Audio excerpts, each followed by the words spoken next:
Do-do-do. Do-do-do. So you'll notice I have 25,000 chips, other mono coins, whatever you want to call them, because in between the last episode and this one, out of spite, I just started listening to podcasts and playing on the slot machine until I had enough coins to get that item. I don't even remember now. I know it's 10,000 chips, but out of spite, I was like, okay, you know what? I'm actually gonna keep doing this. And I ended up doing it like 2 sessions, actually, but I kept doing it until I had enough to buy everything that's currently there. So just out of spite, because I'm very annoyed that this is a thing. Yeah, so here we go. I have 25,000 of these, so we're gonna buy the crystal bangle. We're gonna buy the Ultimate Academy bracelet. We're gonna buy the Ladybug brooch. It's a brooch, but it looks like brooch. The Mono Jinbei. The dog tag. The Book of the Blackened. The stainless tray. The tennis ball set. Obvious who I could use that on. The teddy bear. Obvious who I could use the stainless tray on as well. Some of these are very obvious. The prop carrying case. The proxilingual device. That's probably for... I actually don't know who this is for, because it actually probably isn't for Big Boy. Because, I mean, he's all about bugs, and, I mean, maybe it can... Maybe, I don't know if animal sounds are including, like, insects and stuff, but... The gourd insect trap. That's obviously for him. The clock-shaped gaming console. The art piece of spring. Yeah, that looks like a urinal. The 46 moves of the killing game. The death flag, because you gotta have the death flag. I don't know why the death flag is 49. I don't know. I don't know what the lore of the death flag being 49 casino coins is, but obviously the survival flag being 777, it's kind of a luck thing. It also plays on the fact that we're in a casino. The Danganronpa werewolf sounds interesting. And then, of course, the Key of Love, which is the main thing that I'm actually, that I actually did this for, was so I could get the Key of Love, because the game is very clearly telling me that there's going to be a scene where I'm going to need it. So there you go. And there's going to be a bonus scene that we unlock with the Key of Love. And I still have over 2,000 coins after all of that nonsense. But yeah, you guys didn't need to see that. There's no point in even, like, skipping it. I did get a couple achievements out of it, though. Like, casino-related achievements. Not that I really care, but I thought that was... I guess I should note that. I think I have 9 achievements now. I don't know how many I had before. I guess I could probably show you guys, but it's not really worth it. So we're at free time, obviously. If you don't recall, that is where we left off. We have some free time. I have no idea who I want to spend it with. And it's actually been a little while since I played because, like I said, I, out of spite, did that project of that, which I might have to do again.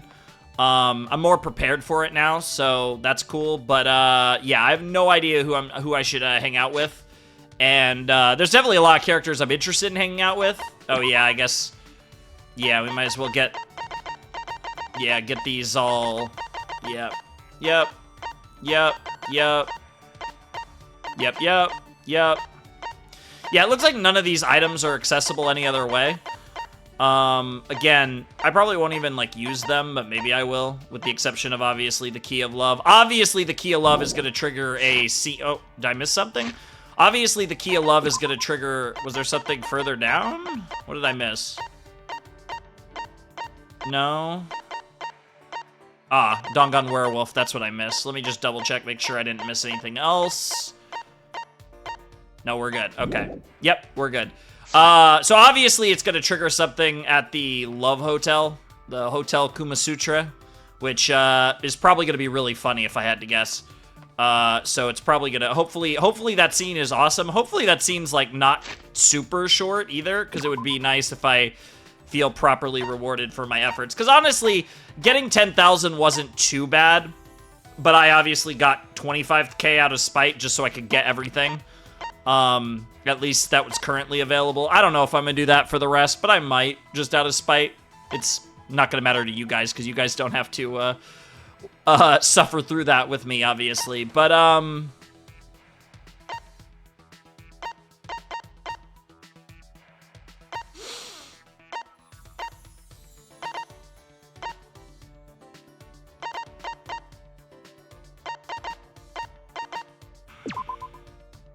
But we do still have some mono coins, obviously. Some, like, real mono coins. So, we're probably gonna cash those in, I assume. I shouldn't ever need to buy more chips, because, like, I should be good on chips. But, so I'm just gonna use my coins for the rest of the game on, you know, actually this. Oh, yeah, I don't care. What's the... Oh, yeah, it is just... Okay. Right away, good shit. We got a new item. So again, same deal here. Just like last time, I'm just gonna fire my mono coins and get a bunch of items.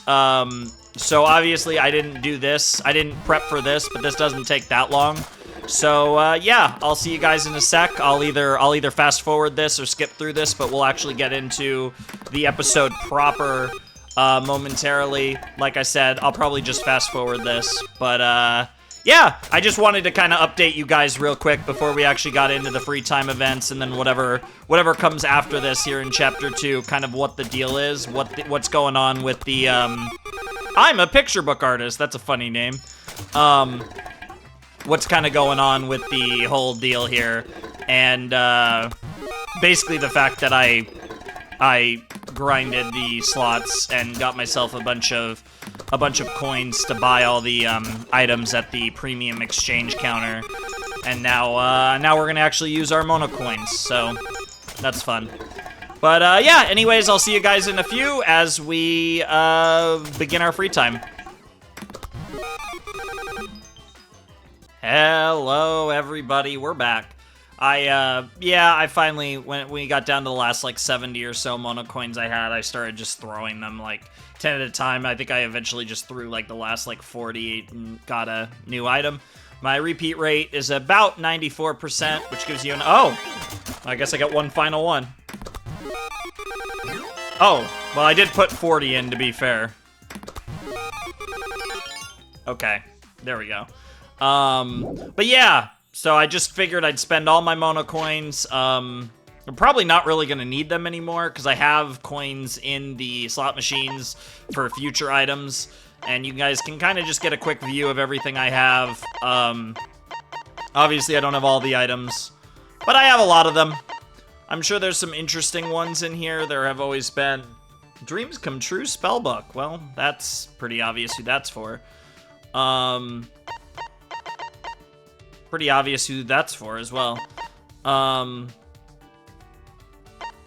Pretty obvious who that's for. A lot of these are pretty obvious, which is good to see. Sometimes, they aren't always. Sometimes, interesting. Something good might happen if you keep it. Oh no, why are there items in here like that? The metal set, huh? Interesting. Very interesting. Work Chair of Doom! I love it. Those who sit here are in danger of becoming obese. That's crazy.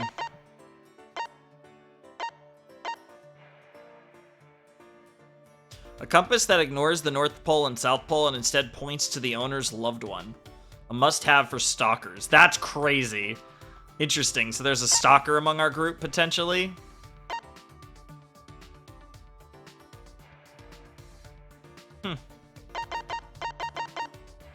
Gotta have a monkey's paw. That's fire. Helping Yachi. Interesting.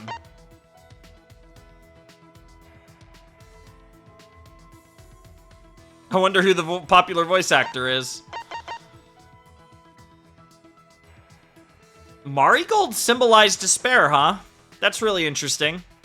You know, it's funny. When I see Marigold, because I'm a giant wrestling nerd, I think of the promotion. Ironically, it's a Japanese. I mean, I guess that makes it's funny, but there's a Japanese women's wrestling promotion called Marigold, which is kind of like an offshoot branch of branch off kind of breakaway of Stardom, which is like the biggest women's wrestling company that currently exists, and it was like the creator, and yeah, so it's a long story that has nothing to do with this video, but that's what I think of. So really interesting that Marigold symbolized despair. I've never heard that before. Assuming that's real, which I don't know why they would make that up. I mean, it is Danganronpa of all things when we're talking about despair, but very interesting. So now you guys have an idea of all the items I have. I'm kind of hoping I spent enough and got enough items that I'm good for the rest of the game. I probably am. If I need more, it'll probably be in the after. It'll probably be after we finish the game and we're doing free time or whatever that might look like for V3. I'm also gonna save because this shit takes forever. Yeah. So yeah, these were my 2 saves from after the previous episode, the first one and the second one. So I'm gonna overwrite this here, and then I'll probably overwrite this again later because I don't want to waste my saves. But anyways, let's roll. Let's cook. Let's play some more V3. Finally, we could finally figure out who we want to hang out with. Which, I don't know. Honestly, I'm a little unsure. And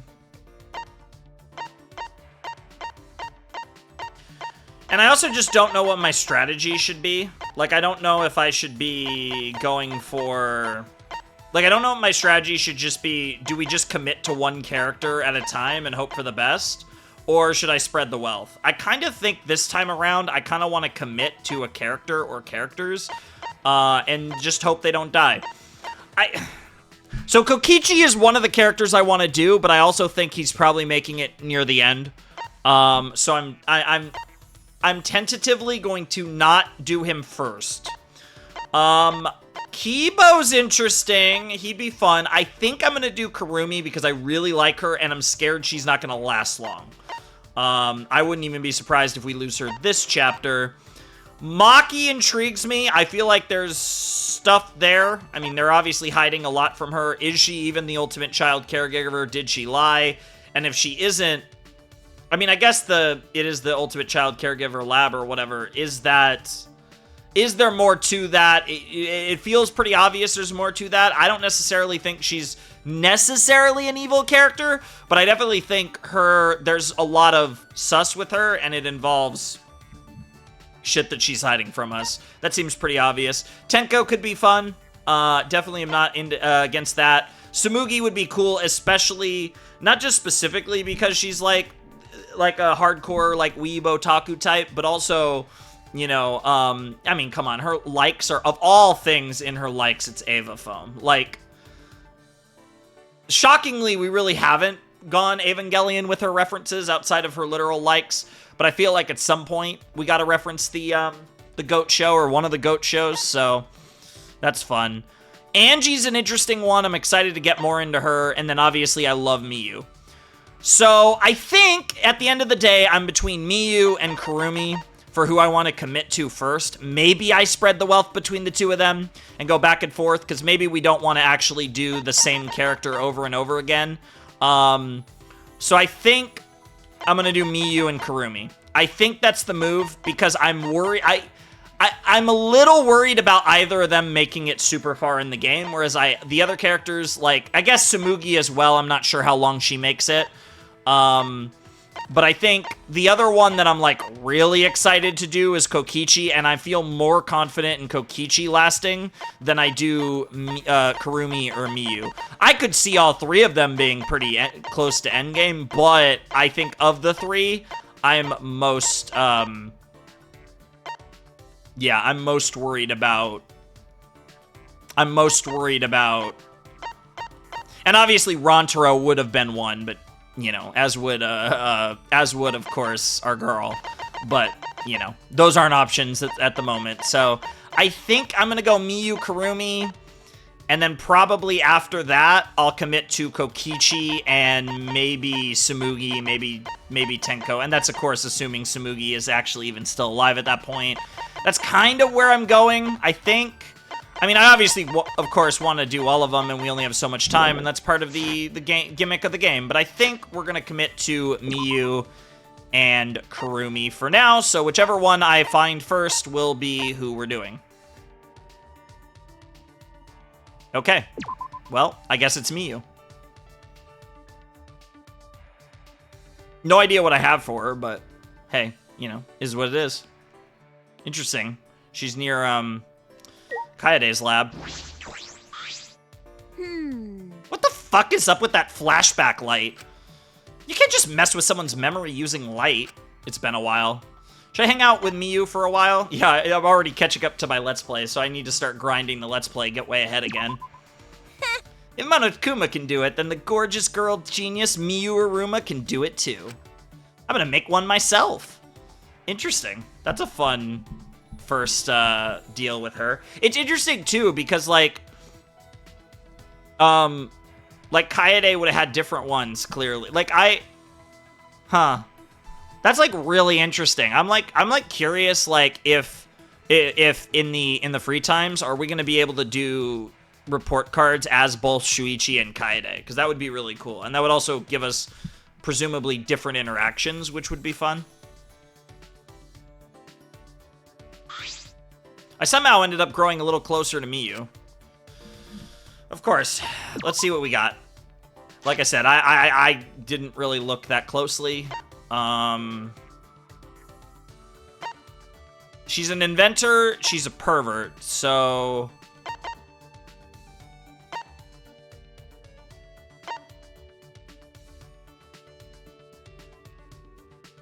olive oil is goated. One of the most important things to have in any kitchen. That's really cool. I assume that's for our boy, because there is someone that certainly loves space. Is that supposed to be Hajime?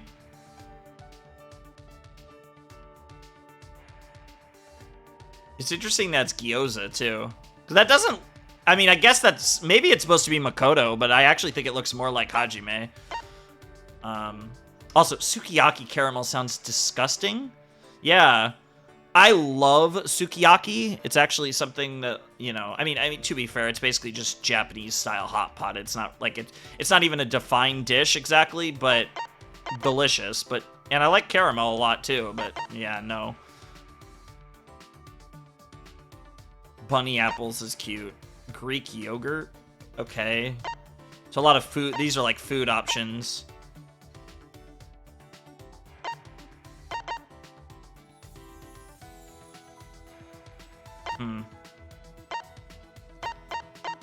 Clothes options. I like how they're like kind of sorted into categories a little bit, some of these. That's a really cool one, Book of the Blackened. That's a fun one. Don't know who that's for. Probably Korekio if I had to take a guess, but I'm sure there's others that are interested. Beret, potentially for Angie. No, the nail brush is another item that triggers something. I hate that there's shit like that you have to get randomly. Hate that.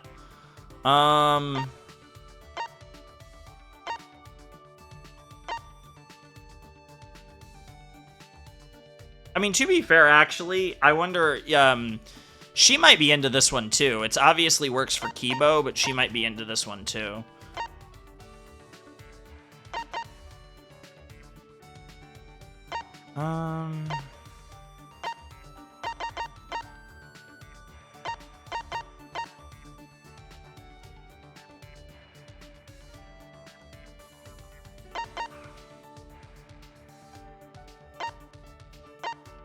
It's interesting that there's, like, fashion stuff, because that obviously makes me think of Junko. I guess, yeah, because I wouldn't quite classify Shirogane as, like, fashion. I mean, like, that's kind of close, because it's, like, cosplay.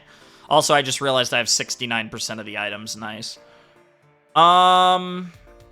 Grip training's interesting. Don't know who that's for.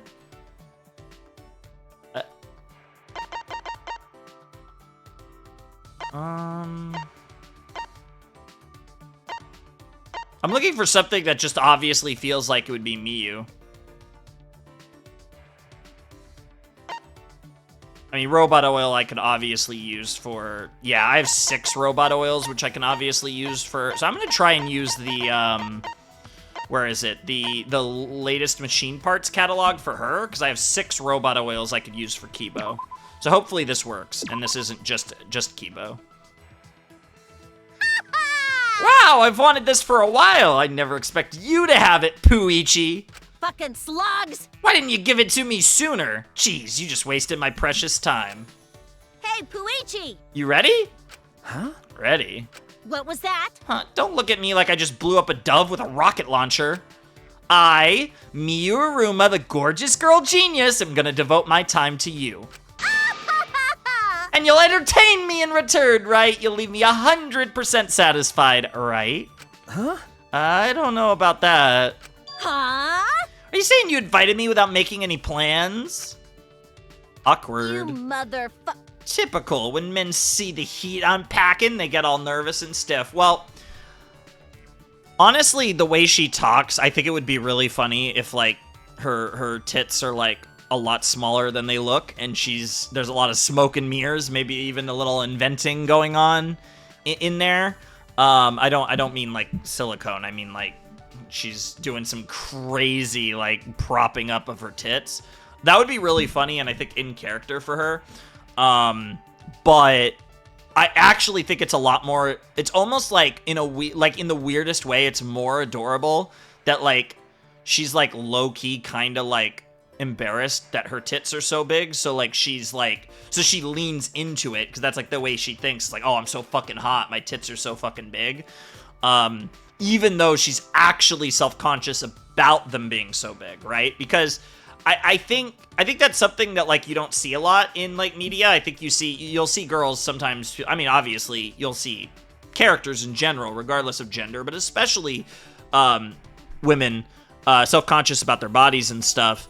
I think that's another thing. I think that's a trope that isn't done enough with male characters, but I also think I say that as I don't give, like, 2 shits about what people think of how I look. So I'm a bad example of this, but, like, actually, like, psychoanalyzing that from a character perspective, and just the human condition in general. I don't think there's enough of that done with the reverse, right? Because we always, there's a lot of, like, the girls that, like, might, and Danganronpa's even done it, of girls that are like, damn, those are some big titties kind of thing. And so I think if they were doing the opposite with Miyu, that would be cool, because it'd just be, like, a different flavor. But it also would, like, fit her character, I think, quite well, because I don't buy for a second that she thinks she's nearly as hot as she is. I mean, I think she is really hot, but I don't think she believes that she's hot, even though that's what she tells us all the time. Since you caught me in a good mood, all right, I'll show you my inventions. Hell yeah. Follow me. Yeah, it's really funny because I really am enjoying her personality. Like, she's a bitch, of course, but I like how they're being very upfront about the nuance. I almost think they're being a little too obvious about, like, trying to set up the fact that she's more than meets the eye. But I'm still really excited to find out more and what her deal is. But also she's an inventor, which is, like, that's hot in and of itself. Like, I'd be pretty, like, regardless of the personality trope, that's, like, one of the best, that's one of the coolest, I mean, it's a basic one, but it's one of the coolest ultimates we've had so far. Just speaking on talent, it's, like, it's a super cool, literally innovative, but also versatile and just a fun talent. Like, inventor, I was always going to be intrigued, and then you add on Miyu's whole, like, deal, and it's like, yeah, this character's pretty cool. And unfortunately, I am obsessed with a certain fashionista, and she does kind of look like her, so there is that as well, which I'm sure isn't helping. Whoa. Here we are, Miyu Aruma's research lab. I know that you brought me here. No, that's not the right one. There we go. No. Hoo-yah! Now, the first invention I'll show you is this. What is this, a sensor? Listen up! Wow, you actually figured out it's a sensor, but can you guess what kind of sensor? No. I don't know. Yeah, I was gonna say, like, I don't even get to see it. That's what I thought. I call this baby the hookup cap. Dude. Is she gonna be the stalker? What item was it? Was it this one? No, this is the language thing. No, it's not this one. That's hilarious, by the way. Where is the... Ah, it's this one. Yes, Ernest Compass. The owner's loved one. Okay, but I guess it's a loved one. But yeah, a must-have for stalkers. But it implies we have a stalker in our midst. Is she gonna be... Is she gonna peep? Dude, it would be really funny if, like, instead of doing it with the bros, Miyu drags Shuichi into, like, being a peeping Tom for whatever the deal is with the key of love. That'd be great. Please, please, please. Hopefully my instincts are not wrong here. Because she's, like... I mean, outwardly, she's felt like the biggest pervert, but she also feels like a character that ironically enough... She feels like a character that doesn't want... That would be very, like... It would take a lot for her to actually feel comfortable enough to bang someone. Again, that's just my read on her, but whatever the hell the Love Hotel thing is, I think it would be funny if Miyu's involved, but she's definitely not one of the characters that, you know, would be doing the dirty, so to speak. Huh? Hookup counter? Doy. It counts how many people you fucked, or how many have fucked you. Don't point that at me! Oh my god, does it actually wait? Too late. Let's see the result, shall we? Did you manage to get it on with Kaede before, you know, ooh, sorry about that. No fucking way, you kidding me? What did it say? What did it say? I imagine it said the truth, which, if I had to guess, it's a big fat 0, Shuichi. Based on the vibes I get from you, something tells me it's a 0. It might have been getting a little closer to popping off, but yeah, unfortunately that ship has sailed. Literally. Well then. Now, on to the next adventure. She doesn't even tell him. That's great. Miyu held out a machine that looked like an arm with a boxing glove on the fist. Oh my god, is it gonna punch him? What is this? Auto puncher that punches you for telling terrible, dirty jokes. Oh, because yours are so good? Huh? Why is the name so literal? She's an inventor. Inventors don't know how to name shit. Writers are usually pretty bad at that, too. Who cares? Sometimes I'm too lazy to think of names. Yeah, she just wants to make it. I'm constantly cranking out new inventions. You can't expect me to name them all. Oh, just the Steins Gate vibes. Oh, hell yeah. The irony of that, because one of these days I will actually play the Steins Gate games. Ha! Fucking virgin. I mean, do you name each of your little dudes after you blast them into a tissue? Good lord, girl. Oh, did you get punched? Yes, get fucked! I love that her inventions so far all seem to work. Miyu got punched pretty hard. Is she okay? Sheesh. That was sudden. Still, though, that was a good punch. I guess she's fine. Oh, she's not fine. It's a lot worse than that, bro. Alright, sorry to cut your fun short, but I got one more invention to show. Our fun? I think you were the one having fun there, girl. What is it this time? This looks like a ray gun from a sci-fi movie. This baby will teleport underwear in a flash. I call it the going commando gun. Literally everything is about fucking. That with this girl. That's actually crazy. Huh? What? Just point this light at a pair of underwear and you can send it anywhere you want. Okay, Kazuma. What do you think? Cool shit, right? Huh? What, you can teleport objects and she'll be like, no, it only works on underwear. Out of my way. Not all objects, just underwear. But the very fact that she has that technology and it's precise enough to work like that tells you that just how talented she is and, you know, just too horny brain to fully apply herself in the right way, even though she's very clearly applying herself because she just keeps inventing. Just underwear? She's wasting this incredible technology on underwear? It's Miyu Aruma, bro. I know you guys haven't all been together as a class, I'll say. I mean, I guess I might as well just use the word class, because, again, despite this being the ultimate academy for gifted juveniles as opposed to Hope's Peak, it's still, in the end, it's a class. Also, like I said, again, these videos come out in advance and whatever, but the amount of comments about it, which is funny because, like I said, I've, you know, now I fully admit that I don't look at the comments very much personally because, you know, I get so many, they're hard to keep track of, and unfortunately, given the nature of the type of content I do, there's a lot of spoilers out there. One day, if I ever become so far ahead of videos that I'm, like, finishing series before you even see them, then I'd be a lot more active in comments. It's unfortunate that I'm not actually, like, super far ahead of this like I wanted to be, because this could have actually been a series that I could have been more active in comments and stuff, but, I know that there's been people talking about the whole juvenile thing, and I still stand by the comment that I do honestly believe that there is a bit of a... Choosing that word specifically, and again, I don't know what the original name is in Japanese, but choosing that word specifically feels pointed, and Ryoma's literally here. So, like, I don't think it's crazy to make that connection. I think I already talked about this in another episode, to be honest, but, yeah. and, like, I think there's enough going on here to where I don't think it's crazy for me to think that that word was very intentionally chosen as the word. What do you think? Bow before my formidable talent. But I do understand that there's a good chance that that wasn't the intention, which I think is the point that people were trying to get across. But I'm not completely ruling anything out. Because, you know.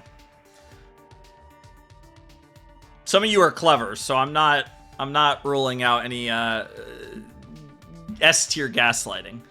I don't know what to say. This is all very odd. What? Don't look at me with those cold eyes. I just wanted to show this stuff to you. Uh-oh, did I upset her? No. It's really creative, really good stuff. It is. Like, we could talk about, like, the fact that it's all, like, horny pilled, but at the end of the day, it is good shit. Really? I mean, okay, the underwear gun is a bit much. The Going Commando gun is, like, that one's a bit, like, what the fuck? I feel like the it's not, I don't know what to call it. Like, I want to call it a gaydar, but it's like a fuckdar. Like, I just can't think of a clever way to say that. Is pretty funny, actually. But, yeah. Okay. Yeah, I think it's good that you have so much fun with your inventions. That actually is true. You know? She's passionate about inventing and fucking, and she puts her passions together, clearly. Or just being a pervert, I guess. And a masochist. You think so? That makes me happy. Yeah, my inventions are... I fucking rule! My inventions are always awesome, even without even saying it. But even geniuses like to be praised. You seem to understand that pretty well.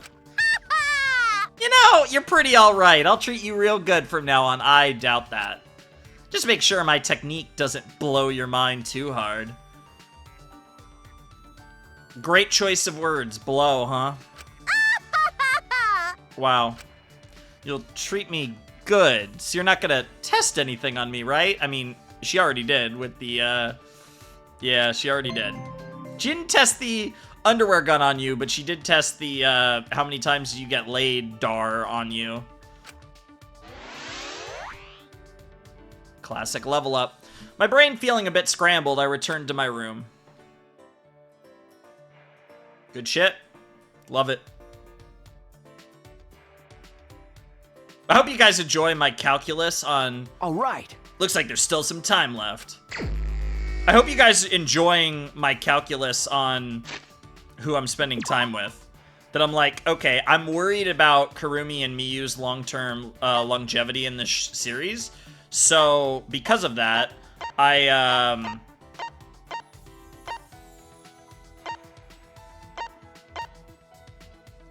yeah, because of that, I was like, yeah, let's focus on those two. Whereas I'm waiting on the boy himself, right, Kokichi, because I feel like we're safe. I feel like he's gonna be around most of the game, so I could put a pin in that. Because these are probably the 3 characters that I was kind of, like, leaning towards the most, I feel like. She's back here, right? Oh, maybe not. Why didn't it tell me where I am? No, what the hell? Like, she's near the pool. Isn't the pool... What is this? Backyard.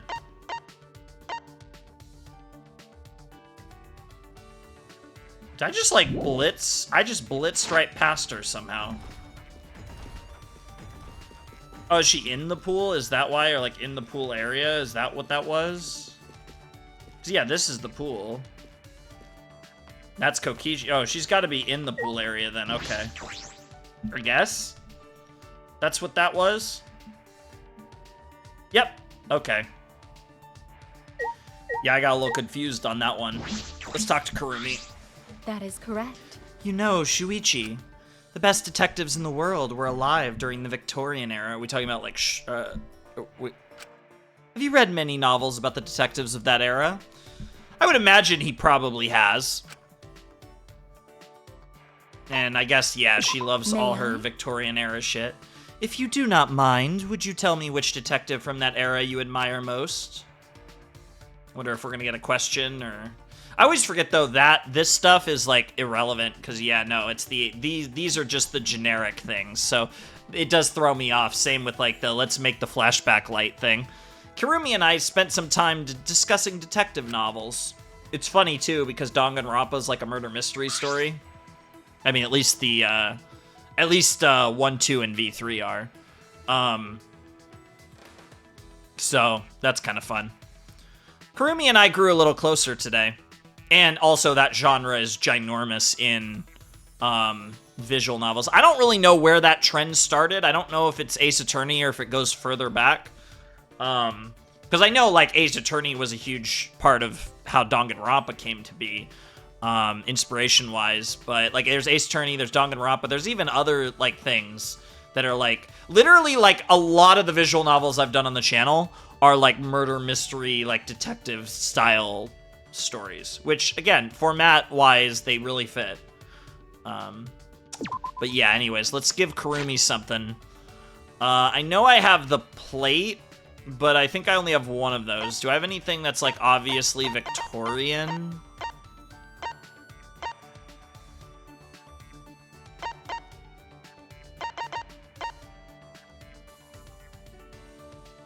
That one's interesting. I wonder if the cufflinks work for, like, almost anyone.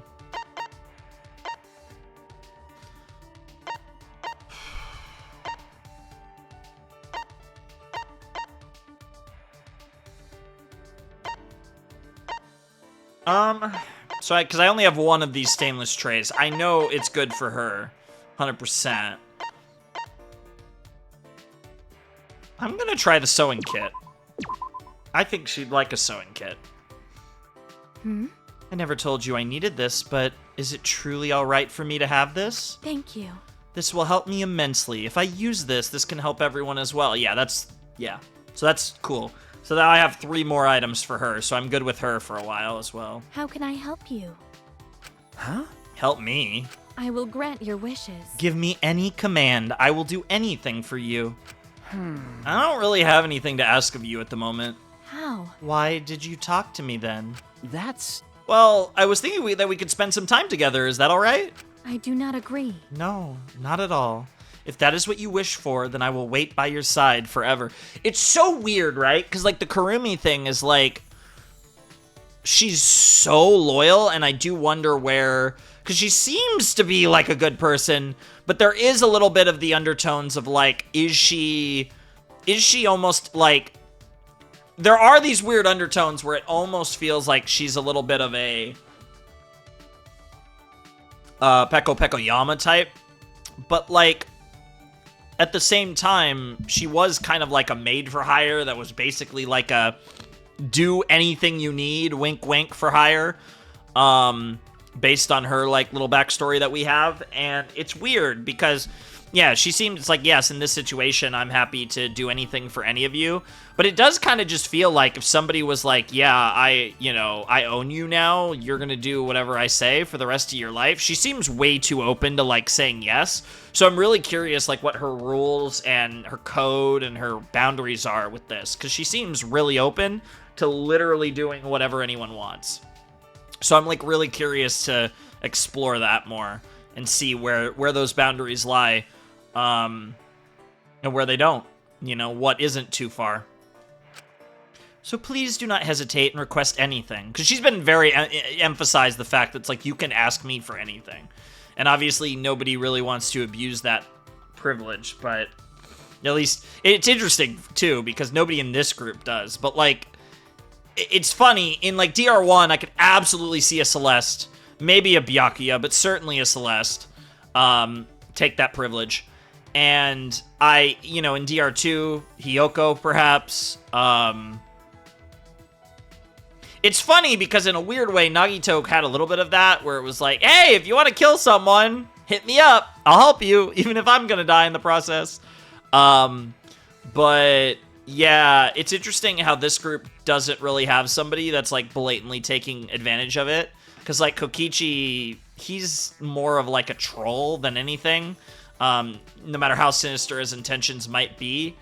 And it's just not, there's really nobody in this group that just kind of really wants to like have a slave, which is interesting to put a character like this into a group like this. It's not that I want you to wait on me, I just wanted to be with you a while. That is a rather vague request. What do you wish for me to do? No. I already told you, I don't wish for you to do anything. How? Why did you call for me then? Then? Alright, how about this? Let's talk about something. Understood. Would you like me to serve you by keeping you company? Huh? Serve? Do you agree? Is that not what you wished for? Yeah, she is like adamant about serving someone. No, that isn't quite it. What should I say? Kirumi is a maid. Perhaps that's why she's so insistent about this. I mean, it's beyond just being a maid. It's the ultimate maid. But at this rate, I'm going to suffocate Kirumi. Kirumi is being too serious. Hey! Kirumi, didn't you chat with your classmates during lunch breaks or after school? Yes. I had somewhat. Why do you ask? Remember. Well, because I want to spend time with you in that way. For example, perhaps we could drink some tea in the dining hall, and she's gonna be like, I'll make the tea. That is fine. Yeah, and let us go to the dining hall. Good, she seems to understand. No, she doesn't. No, she doesn't, you idiot. She's about to make the greatest tea you've ever had. What do you think? Shuichi, what would you like to drink? Tea or coffee? He did say, let's have some tea. That's true. Yeah, tea, I suppose. Understood. I will go and prepare it. Please wait. Are you gonna accept that? You're gonna accept that? Wait, Kirumi. Oh, are we gonna make tea together? That'd be cute. Too late. She's already in the kitchen. I didn't mean to make her prepare tea all by herself. Just accept it. Just accept it, bro. At this point, My apologies. like, it's very clear that you're not abusing their friendship. She clearly wants to do this, like, badly, desperately even. So just give her tasks that you feel comfortable with, like, can I have some tea? And make some for yourself, and let's have some tea together, right? Like, that feels like a reasonable request since she's so willing, and like, just don't abuse it, and you'll be fine, bro. Like, it's okay. Like, let her cook, literally or figuratively, and it'll be fine. Kirumi returned, pushing a cart. On that cart was... Whoa, what is all this? Oh, did she make, like, desserts, too?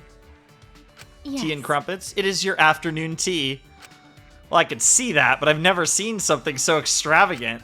There were delectable sandwiches, cakes, and scones lined up on the cart. Yep, that was pretty much what I was picturing. The tea smelled so wonderful, it put all the other tea I had ever had to shame. Yeah, I saw that coming too.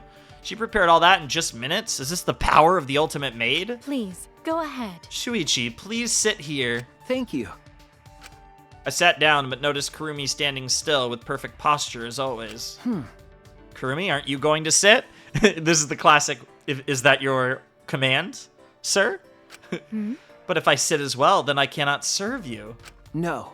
I don't want you to serve me. Come and sit with me. Please, go ahead. I prepared this just for you, so please. She's so stubborn. I actually love it. But- She's so committed. Like, it's actually cool. It's weird because so far, she unironically feels like the ultimate maid. And I've talked about this before, and like, obviously there's a very real possibility none of these characters are actually ultimates.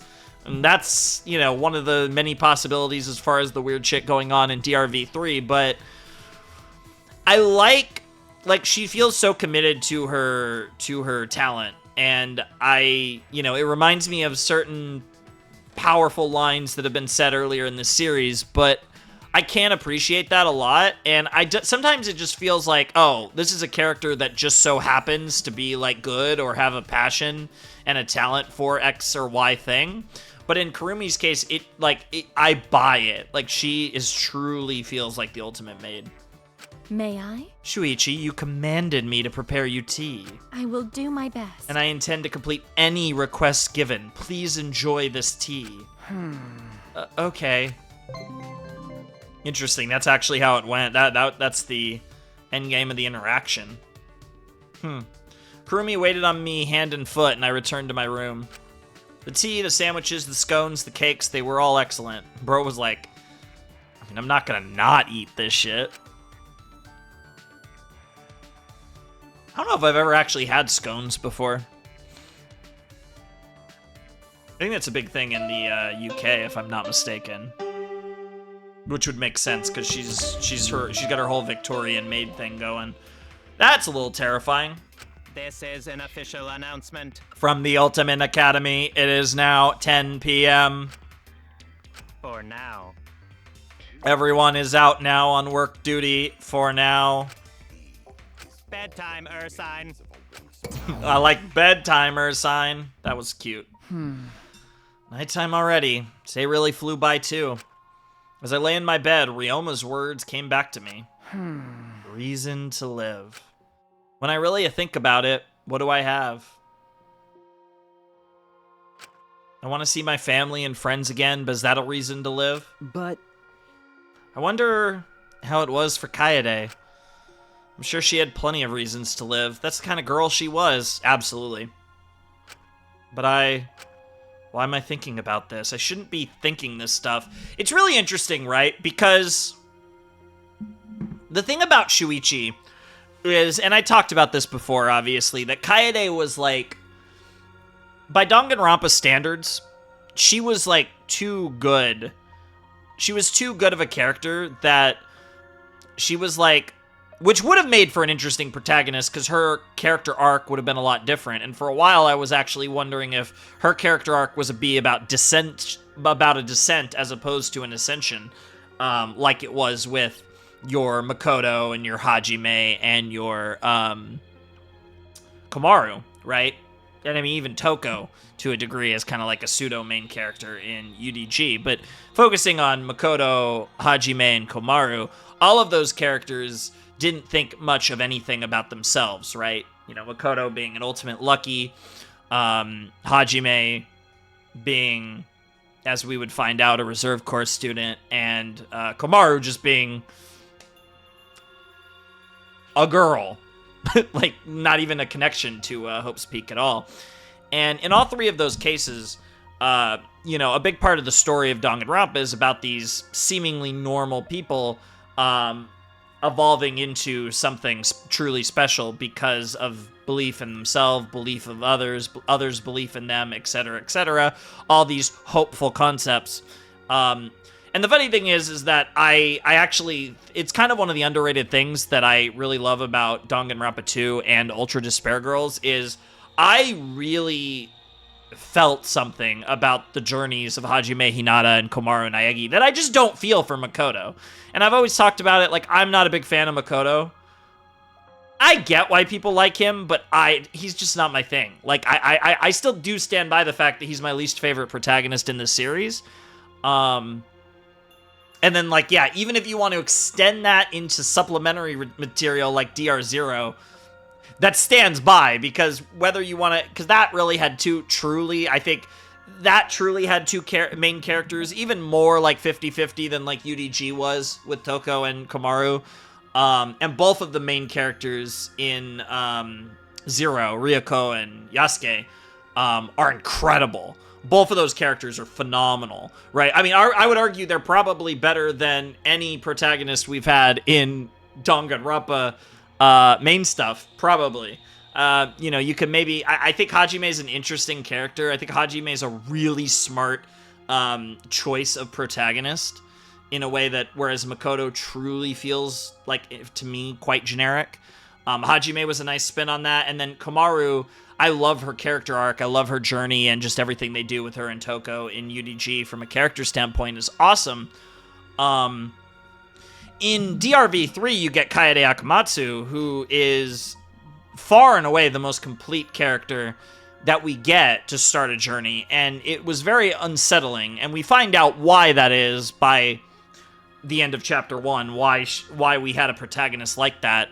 But I really got sold on the idea of the protagonist's journey kind of almost being maybe the opposite of a typical protagonist journey in Danganronpa, where she actually becomes worse over time as opposed to better, and quite literally, in a way that none of the other... in the end, the other protagonists always overcame despair. I almost wondered if there was a world where this protagonist truly fell into despair, right? And how they would frame that and how they would do that in the context of the grand narrative, I have no idea. But that was kind of one of my main ideas early on in the game when we were going through this, and I was just seeing what a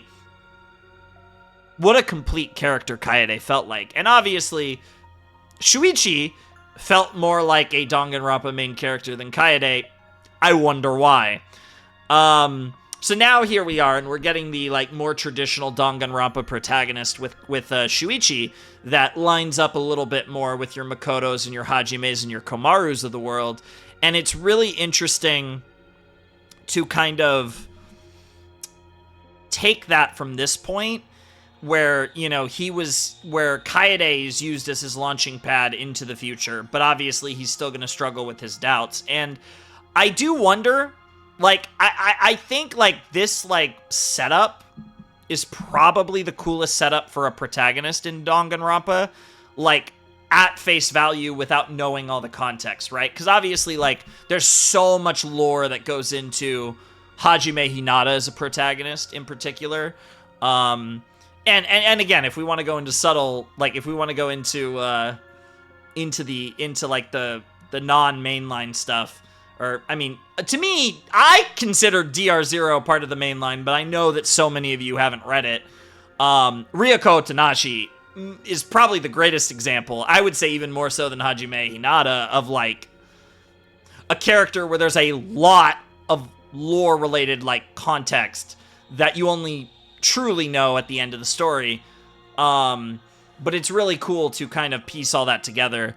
And, yeah, I feel like Shuichi, just on face value, might be the most interesting protagonist that we've had, because of the way they've framed the beginning of his journey through all the Kaede stuff, and I'm, really curious to see where he lands with me, because like I said, I've ended up really liking all the protagonists except for Makoto. Big fan of Hajime. I really like Hajime, and I really like Komaru. And obviously, again, if we're going to include, Zero, I really like Ryoko and Yasuke. But, because Ryoko and Matsuda were awesome. But, again, just focusing on the main stuff, I'm a big fan of Komaru and Hajime. And I feel like Shuichi's going to have a cool journey. And it's interesting that he's the detective, too. Just straight up going with, the ultimate detective, which obviously plays into the role he's going to have in this story. I know I need to stop thinking that way, but when I'm alone, I can't help it. Damn it! With all of my willpower, I forced myself to sleep. And hitting on himself a little bit there. Also, this is interesting. This is the music from the beginning of the game. Is he sleeping? Okay, that's why Monodam was by himself, because the other Mono Cubs are watching us. Yeah, he's sleeping. He's out like a light. Oh. Did I misread that?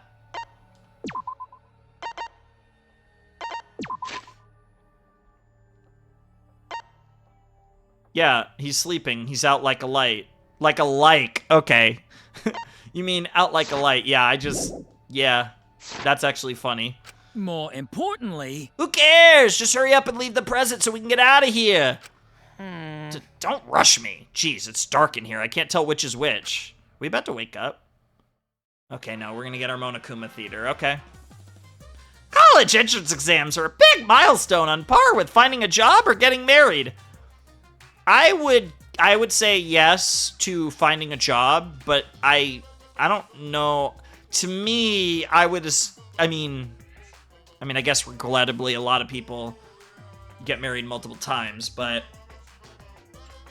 I feel like getting married is a bigger milestone than finding a job in college entrance exams, which I feel like are kind of on the same level. Oh, what the fuck? What the fuck just happened there? Are you examinees out there working hard? When studying, focus is the most important. Boost your focus by throwing away all those comic books and video games. Yeah, that's not happening. Oh, but Spike Chunsoft games are fine. They're specially made to improve your focus. What's funny is, visual novels are, I would say, genuinely, like, probably, as far as video games go, probably among the best for you.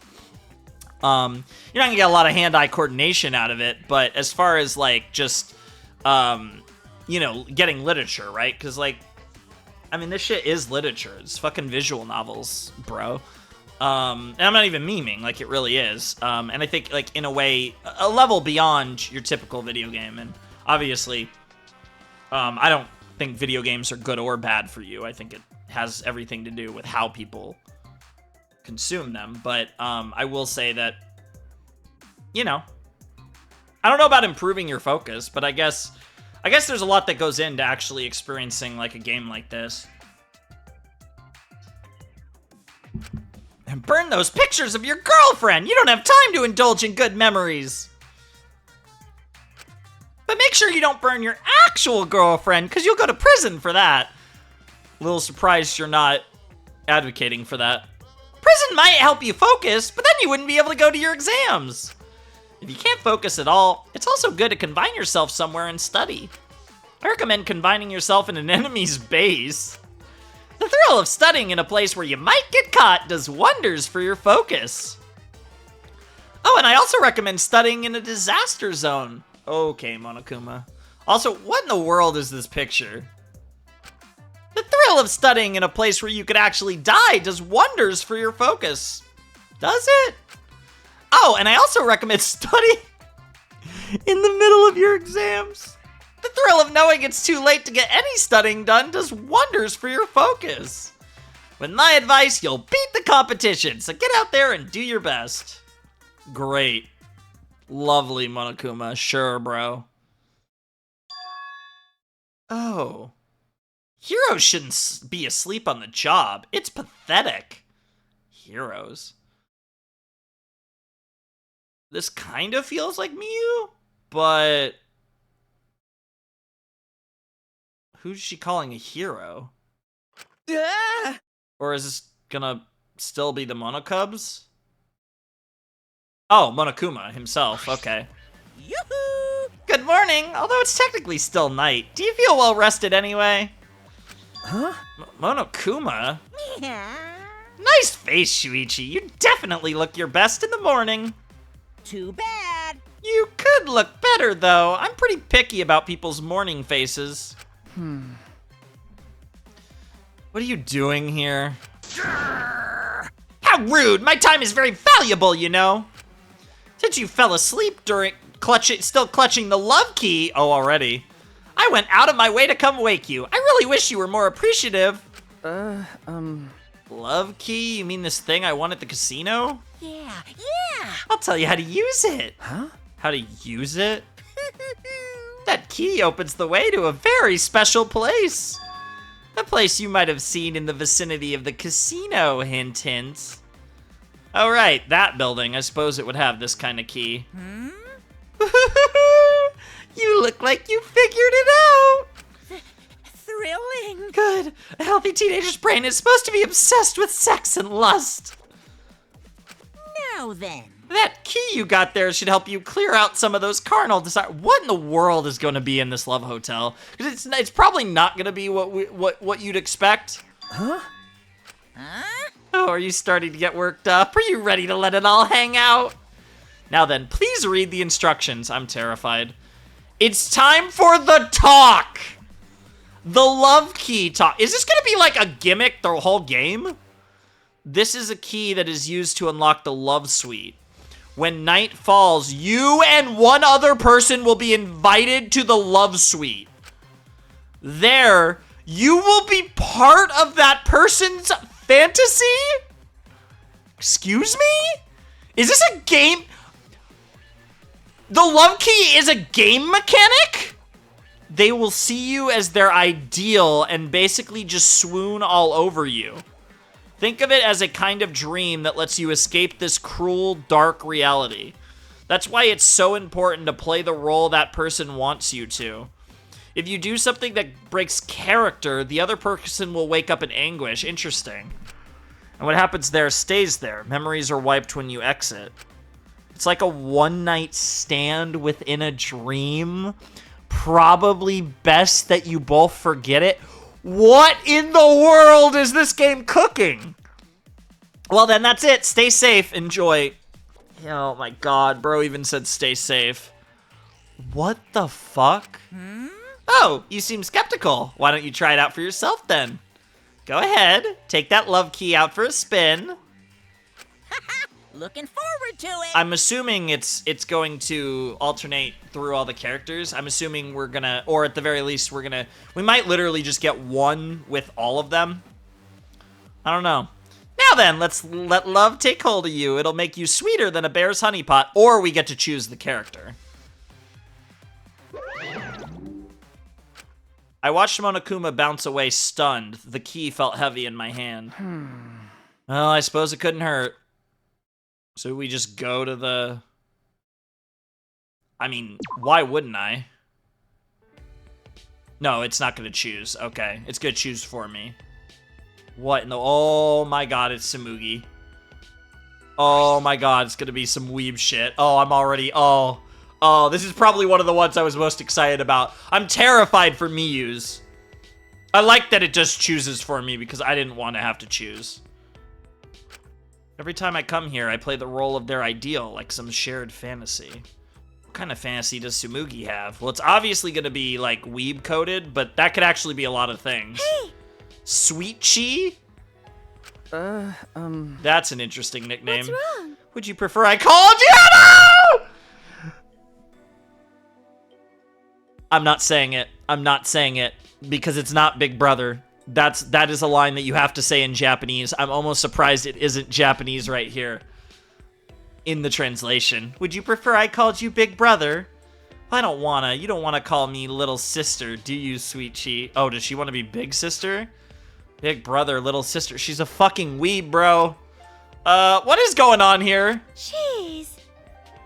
Don't be nervous. I'll still call... No. No. No! She's not into incest anime! This is crazy! Don't be nervous, I'll still call you Big Brother in front of Mom and Dad. What the fuck? This game is cooking! I don't know if it's burning, but it's cooking alright! Oh god, the worst part is I find incest in, like, anime specifically... it's funny, honestly, in any fiction, but it's super funny in anime. Because Japan is kind of obsessed with that in anime. There's a lot of meme, weird-ass anime out there. Some of them are actually good, but funny shit, right? The fact that Sumugi... God damn it. I actually... So, this is freaky as shit, because this is weird, girl, but at the same time, this kind of makes me like her more, because the shit's also funny as fuck. That's honestly the last thing on my mind. I was kind of thinking, like, she's either gonna want us to, like, fuck another guy, which, again, I don't know how that would work, or, like, something weird like that, where it's like she's into, like, BL, or Or it was gonna be like, literally, like, I want to, like, play out a scene from, like, an anime or something that, like, I think is really hot or some shit like that. I was not prepared for this. If they found out about us, I wouldn't be able to be with you. Oh no! It's just like some story from a light novel. Our parents remarried and I got... Oh my god, it's literally the step-sibling thing. Oh my god. Our parents remarried and I got a brother and I fell in love with him. Huh? What? Actually, I never thought that plain old me would be in such a flashy role. It's perfect, just like the Big Brother round of dating sim! Please stop, Tsumugi, you're gonna make me lose it! I guess it's more like the little sister route for you, huh, Sweet Chi? I see. So that's what's going on. It fits Tsumugi, but it's a little heavy. Yeah, it fits Tsumugi alright. I'm not gonna pretend it doesn't. oh my. But I don't like you just because you're my big brother, Sweet Chi. Bro, what? Also, why is there, like, a merry-go-round that goes around the bed? Like, what in the world is that about? Falling in love with someone who just happened to be your sibling. I mean, there has been memes about, like, incest in this game. Like, obviously, like, Toko is, like, obsessed with the idea of Komaru and Makoto. And there's been, like, other things. That's, I think, yeah, that's the main one that jumps. Oh, I guess there's one other one. I guess there's the whole Junkuro thing. So there's been a few, like, I mean, that one is just straight up, like, Mukuro, like, is into Junko like that. That's a thing that happened. So there's definitely been some of this shit in Danganronpa. So maybe I shouldn't be that surprised, but honestly, like, and it fits, it actually does fit for Tsumugi. It's just not where my mind was going for Tsumugi. It's a popular cliche, but to think I'd end up experiencing them myself. That's... Tsumugi? Aw, don't call me that, Sweet Chi. If we're lovers, we should have nicknames for each other, right? sorry. No, I'm sorry. I feel off today. It's plain to see I'm being negative. What's gotten into me? Times like this, I need you to cheer me up, Sweetie. Cheer you up how? What? Huh? Don't ask me. I don't have enough experience in this sort of thing. What are we talking about? So how about you put your hand on my cheek? Okay, that's cute. Okay. Alright, I could do that. Just as I was told, I cupped Tsumugi's cheek in my palm. Tsumugi sighed and covered my hand with hers. This is so embarrassing. I'm wondering if there's gonna be, like, any choices in this, because they were talking, like, if I blow, like, if I, you know, break character, they're gonna get mad and it's gonna, like, wake up or whatever. Tsumugi released a deep breath and watched me closely through her glasses. With such a seductive gaze, I almost forgot to breathe. Hey! Your hands are surprisingly big, Sweet Chi. You think so? What's wrong? It's plain to see you're embarrassed. Well, It's just that when you say things like that, it feels as though we're real lovers. Aww. You don't think we're real lovers? Tsumugi's countenance shifted to a look of foul scorn. Like I thought. So you can't see me as anything more than your little sister? Are you just humoring your silly little sister by pretending to be her lover? no. That's not it. Tsumugi's expression was inscrutable. She pulled my hand off her cheek, then... Whoa! Slid my... What the Dude, we're gonna do this with every character? What the fuck? I mean, I guess now that I think about it, we don't know how many of their fantasies doesn't necessarily mean they're super sexual. I'm so curious for Kirumi's now. That's gonna be great. It's literally just gonna be Celeste's fantasy, but we're Celeste. She doesn't want to be Celeste. She wants to be the other ones. The hot vampire boys. But because that's actually very Victorian. Jesus Christ, dude. Kirumi and Celeste would be horrifying together. Like, the more I think about it, they are, like, made for each other. Because they're both into, like, similar aesthetics, even. That's crazy. Celeste and Kirumi, that's gotta be a ship. The more I think about that, that just makes more and more sense. She could probably even be the one to actually make the proper milk tea. Dude, that's crazy. Slid my finger into her mouth and started sucking it. I thought she kissed him. I didn't know she was going for the finger. I feel like that implies that it went in a different hole, but we're good for now. I mean, these games are like MA or whatever. These are like adult, you know, like 7, whatever. So I guess anything's on the... I don't think we're going that far, though. Wait! What are you doing? I lost my composure completely and yanked my finger from her mouth. I tried not to think about the fading warmth, the saliva cooling as it dried, lingering. What's that? A little too bold? Whoa, she said, oh. But if I didn't take it that far, you wouldn't realize. Realize what? Voice acting is crazy. Dude, if this whole thing was voice acted, that'd be goated, but the fact that we're getting voice acting in these is awesome. I want you to make me your real lover. What? I want to become one with you. I want us to feel everything together. She batted her eyelashes at me in a way that was impossible to misinterpret. Her eyes, her lips, her body, they begged me to take her.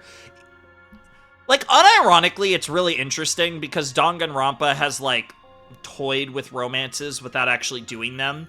So it's very interesting to see this, where we're gonna get, like, these weird fantasies of, like, what if these people, like, got together, but we're doing it in, like, a weird, bastardized way, which feels very Danganronpa.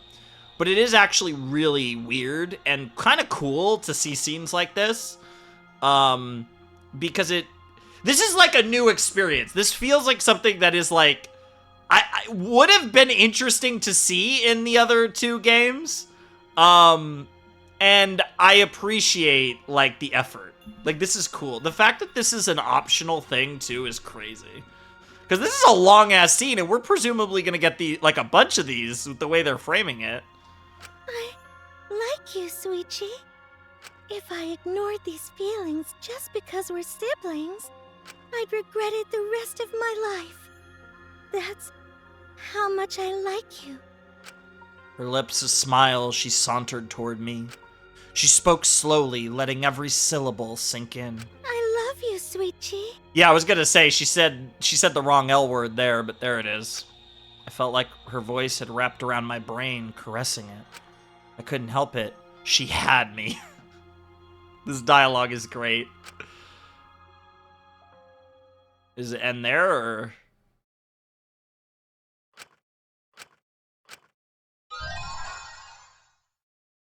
Okay.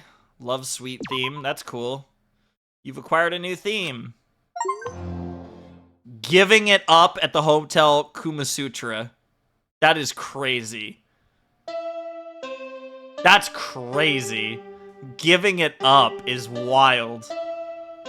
So yeah, they fucked. Rise and shine, Ursine! That is... I don't even know what to say to this, dude. Like, Shuichi is now gonna be, like, slapping... Like, freaking slamming cheeks every night? Like... What is this game? This is an official announcement. From the Ultimate Academy, it is now 8 a.m. So then... Have a wonderful killing school semester today.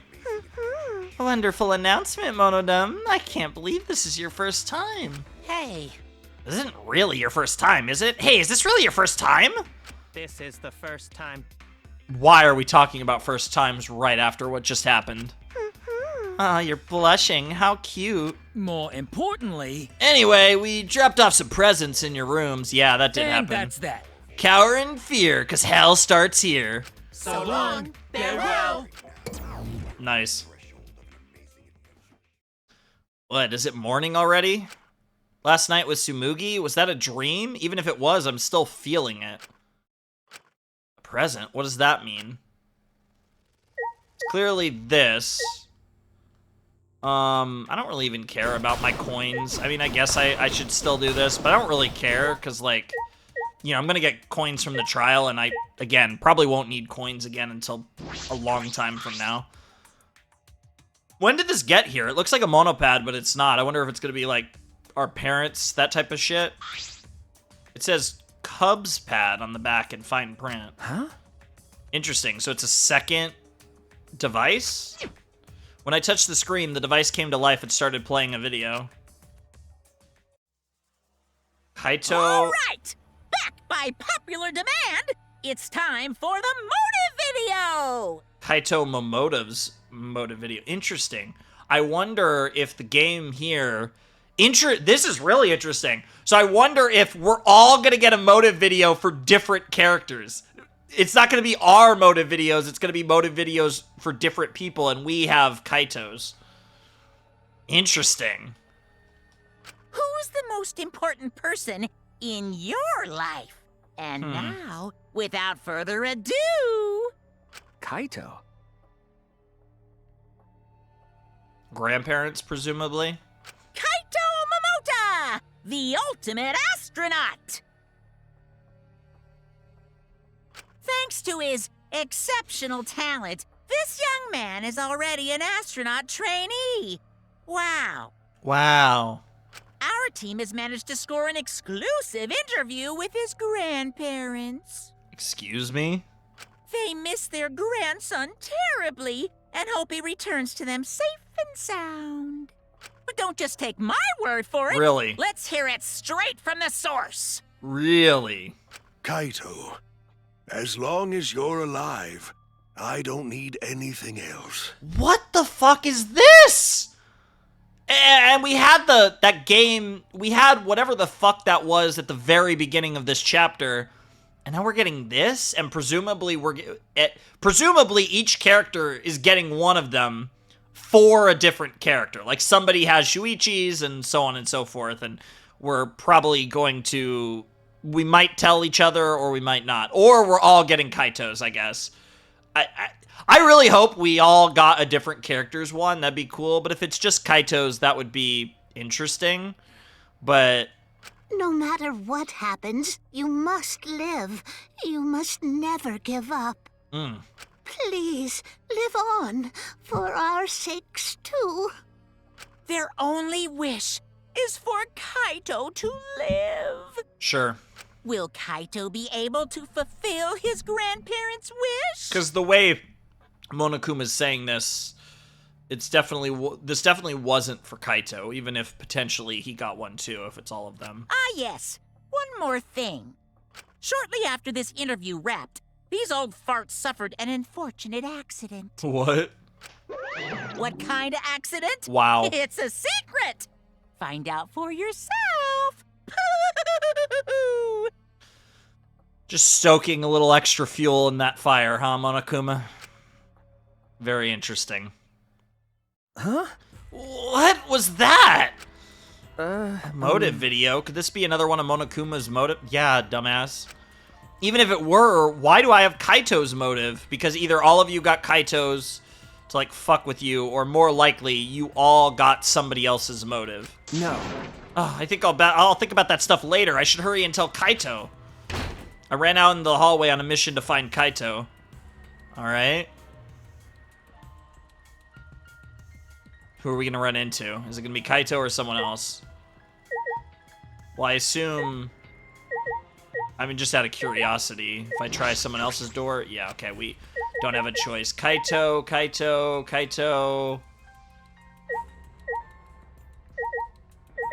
Am I blind? Oh, yeah, he's up here. He's up here. With shaky hands, I press the doorbell. No answer. Did he already leave? In that case, he must be at the dining hall. Let's try there. Makes sense.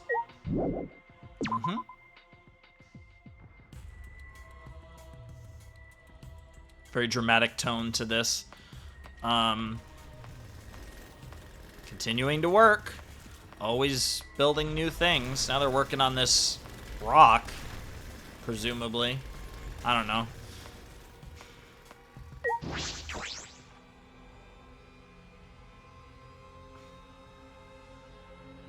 Kind got cool transitions, I'm not gonna lie.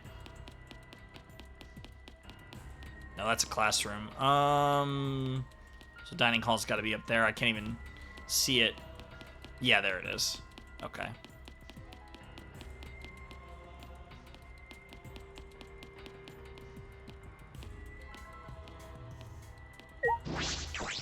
I don't know what it is about the Danganronpa maps, but like I really struggle to memorize any of this shit for Danganronpa, which I actually feel like I actually feel like I could do fine with much more expansive maps in like certain other video games and like actually remember where things are. I don't know what it is about Danganronpa that makes that like difficult, because like this is the most expansive set I feel like we've had for DR, especially because unlike it feels like what's cool about the V3 setup is it feels like one large map as opposed to like all these segmented areas more, which is kind of what it kind of feels like in the other games.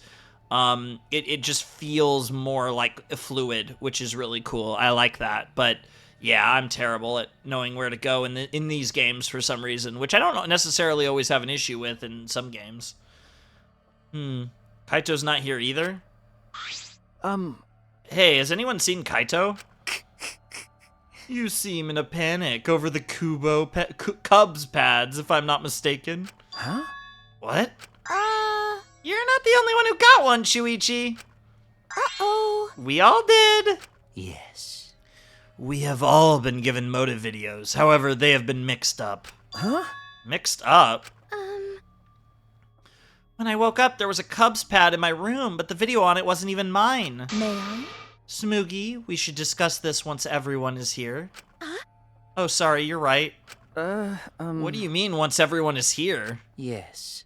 Kaito and Kibo went to gather everyone else so that we may discuss our plans. Yes. Shall we wait for everyone then? Until then, I could provide you all with massages, damn.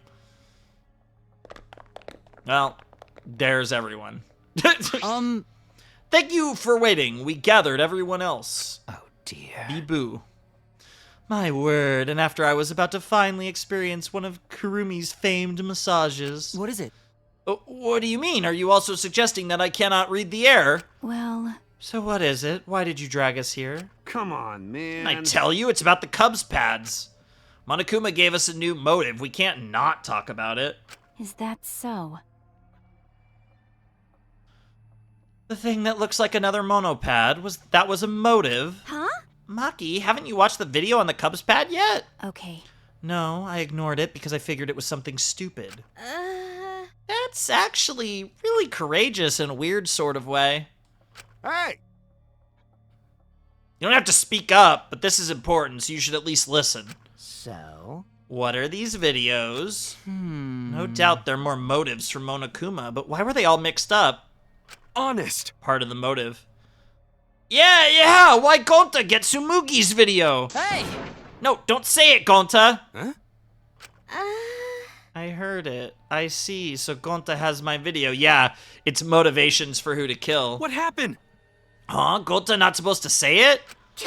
Who fucking cares? We're gonna exchange them anyway, right? Are we? Well... No, we cannot exchange them. What, we can't? Why? Why not? They're the videos of the most important people in our lives. Yeah, that'd be too easy. That would defeat the purpose, right? But the motivation is, if you want that message, you gotta kill the person that has yours, right? And it gives a motive for everyone to have a specific target on their backs, on their own back, but also on everyone else's. And I assume it's considered like, let me actually take a look real quick at the, where is it? Oh yeah, it's the love suite. Ridiculous. Those memories will never fade, apparently. No, it's not in here. It's yeah, school rules. That's what I wanted. Nope. No. It's not anything related to the trial. That part's interesting. I don't think there's ever been a actual detail of that, but it makes sense. Yeah. Yes, your monopads are very important items. Please do not damage them. There's no talk about like swapping them. At least at the moment. No. And that is precisely why we cannot exchange them. Listen closely. Although we do not know why our motives were mixed up. Ah, and yeah, we don't have to see our motives. As long as we don't exchange them, we don't have to see our motives at all. Then, So it's better to just ignore them? Yes. At least that is what I think. That's true. If we ignore them, then we won't have a motive. No. I'm against that. Yeah, because you're hiding from the truth. And it's creating a different motive, because then there's a motive to get your motive. why? Against it? Why? If you see that video, it'll turn into a motive, right? That's why I want to see it. You do? Always messing around. You were saying something like that before, that you don't plan on surviving. Might not matter to you whether you get killed or not, but Dumbass. we're different. We all want to live.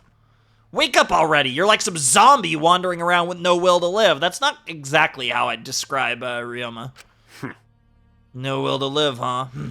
If that's how you see me, then so be it. Not cool. But I've got no plans to change my opinion. That's just not cool. What? What did you say? Who cares? Ryoma just stated his opinion. And yeah, Kokichi's right. Because? Actually, I feel the same way as him, and if Kokichi's telling you that's the right move, it's probably the right move, because Kokichi is doing this thing where he's making himself as untrustworthy as possible and then telling us the truth. And he's so fucking good. I love this fucking asshole. He's already, like, he is clearly going to be a legendary Danganronpa asshole. Now, will he be Nagito? Probably not. But who knows, honestly? He's going to be a legendary asshole, though, for sure, in this franchise. Kokichi. Are you trying to cause trouble again? That's so mean. Don't get the wrong idea. I'm not saying we shouldn't care about killing or dying. But I think it'd be better if we didn't cooperate with each other. Actually, we definitely shouldn't cooperate with each other. Why? We shouldn't cooperate? Why not? Because? Think back to all of Monokuma's actions so far. Whenever we tried to work together, Monokuma would retaliate with a plan to make us suffer. It happened when Kaede wanted us to cooperate, and again with these motive videos, right? Which means the more we try to cooperate, the more he'll try to make us suffer. I fully understand what he's saying, but obviously there's its own manipulation in that. Then, You are saying that if we do not rally together, we will not be made to suffer? I'm disappointed. That's why I had no choice but to screw with you guys, but you ingrates didn't even notice. That's... And you're not lying to us right now. well, you know. Whether I'm lying or not, what I'm saying is still true. That's what's so good about him. It's like, who cares? It literally doesn't matter if I'm lying, bitch. You know? Anyway, we shouldn't force ourselves to cooperate. Let's just all do our own thing. So, I agree with Ryoma's suggestion. It's because we're trying to cooperate that Monokuma is making us suffer. I mean, there is a correlation between the two, but that doesn't mean it's because. But what about everything we went through? What was the point of Kaede sacrificing herself? So that means... Anyway, I'm warning you all for your sake. Let's just exchange our motive videos instead of cooperating with each other. Incomprehensible. I cannot comprehend that logic. See? Well, now that I've said I won't cooperate, I can't afford to be seen with you losers. Come on, Gonta, let's go. Huh? Gonta too? Because... We promised to think of a way to get everyone to exchange their motive videos, remember? so that means... Interesting. Anyway, Kirumi, I'll hit you up later when I'm feeling hungry. Nice. Huh? Oh, wait, did Gonta make promise? Actually, Why can't you tell when he's lying, Gonta? Ugh. Yeah, he could just give the most dumbass lie. He knows that Gonta will buy it wholeheartedly. Quit screwing around. Our sake? Yeah, right. I've had it with his lies. well, So are we all done here? Then I'm leaving. Kirumi, bring me my dinner later. Yeah, okay, we got another character. Okay, we have a couple characters that are like, food. Make me food. Which I think is a reasonable request given how much Kirumi wants to do shit like that. Hey. I'm heading out too. Hey! Wait up, Ryoma. Don't forget, we're all struggling to get out of here alive. So don't get in our way. Jeez. I've got no intention of getting in your way. I'd never do something so uncool.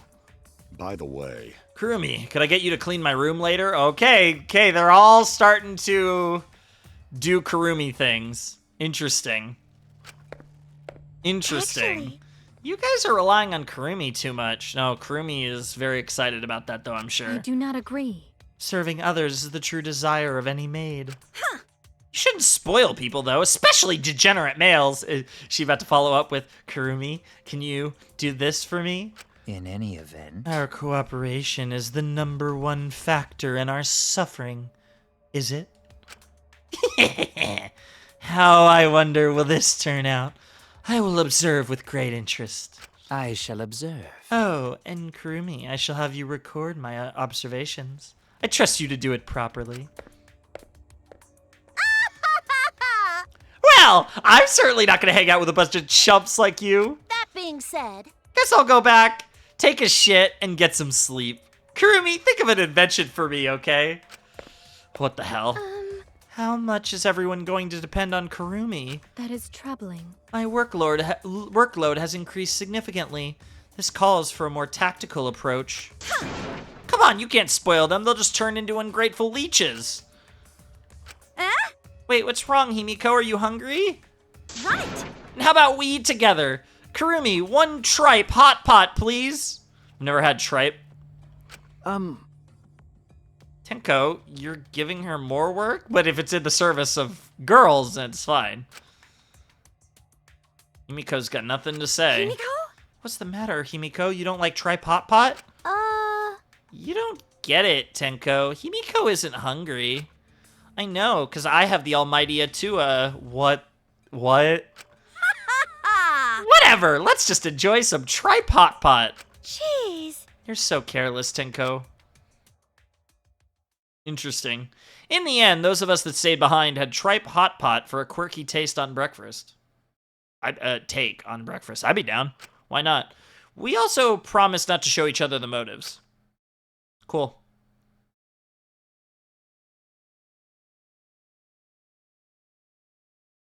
Yeah, and speaking of, I'm getting hungry. I'm definitely going to eat something whenever this video ends, but that's probably still not for a while. Ugh, too much breakfast. Anyway, it seems like everyone wants to do their own thing. What can we do to work better together as a group? I wish I could do something on my own, but that's impossible. I assume we're going to get free time here. If I screw up, it'll be just like Kaede all over again, yep.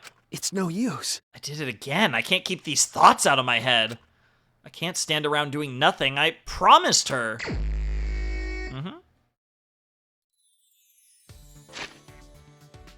So I think I'm just gonna do the same thing I did last time. I'm even more worried about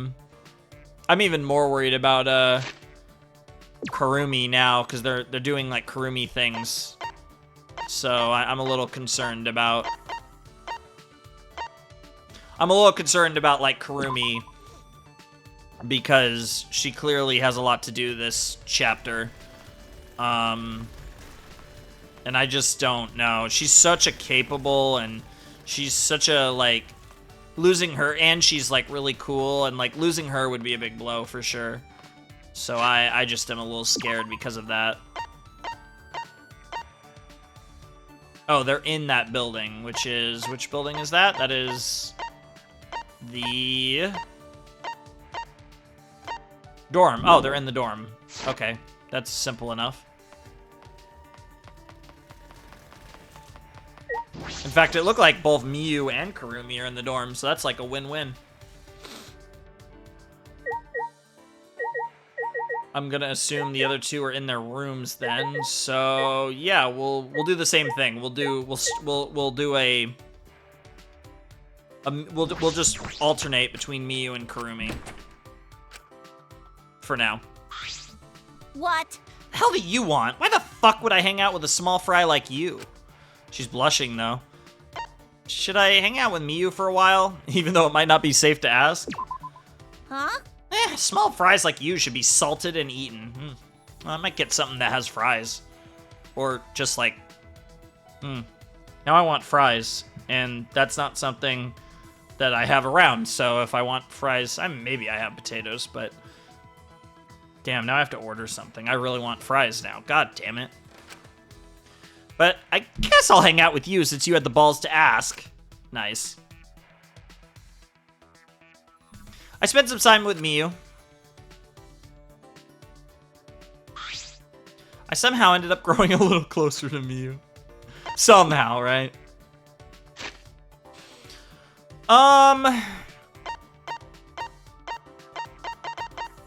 Here we go.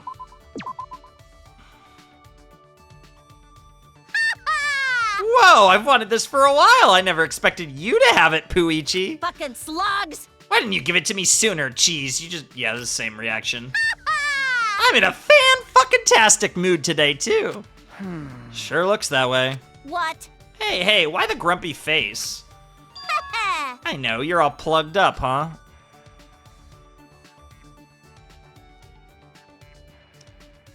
I'm a little scared what she of all people mean by that. Oh, okay, like, not shitting? Then, because she did mention taking a shit, so she's got a little bit of Nekomaru in her.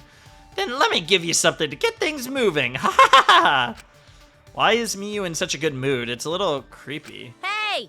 Come, Shuichi, to my research lab. Oh, more inventions. Completely ignoring my confusion, Miyu headed to her lab. I like that we get to hang out in her lab, though. It's very cool. Well then. Now, let's get started. Started? Start what? Clean the shit out of your ears, Puichi. What? That being said, Feast your eyes on the latest invention from the genius inventor Miyu Uruma. Miyu showed me these sunglasses? what was that? Not just any sunglasses. These have built-in erotic animations. Movies appear behind the lenses so you can watch dirty movies anytime, anywhere. Is this invention in your goggles, miss? As a bonus, I included a video of me. Excuse me? Not the worst thing in the world, Shuichi. Booyah! Here, use this too. I bet this'll get your blood moving. What is this? I'm scared. You know, It's a recording of my moans. Huh? What? I'm like so thrown off now because now I'm imagining what the hell is her love hotel scene, and I'm just terrified of that. on your knees. I record on your knees is crazy. I recorded a voice sample for you. You're welcome, because her on your knees is different than some other characters saying that. A virgin like you would never have the chance to hear this voice. Is this grounds to file a sexual harassment complaint? Definitely. Listen up. I got other stuff for you, but I don't feel like explaining it all. Just put it to good use, Kay? Everything in the box Miyu gave me was clearly for that purpose. Well, it would be so funny if she's in the Love Hotel tonight, though. Out of my way. Be happy, I made all this stuff for you. Huh? For me? Sure. Don't men need this kind of stuff? You can't get anything done if you're always plugged up. It's weird to be handed this stuff out of nowhere, and whether I need it or not, I don't... That's an interesting way to say that in your mind, bro. I'm a bit taken aback by how nice Miyu is being, though. Yeah, she wants you to have a good time. She obviously tends to. Thank you. There you go. Just accept it. Be happy.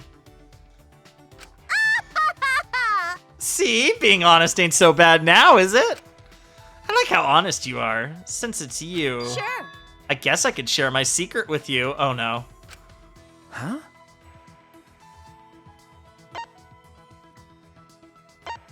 All right, let's hear it. Okay. What? Really? You'll hear my secret? Why is she being shy? She brought it up. Booyah! All right, that's a great attitude. Now we're talking. We'll work out the details later. Okay. What? That's just it. I feel like I just got trolled.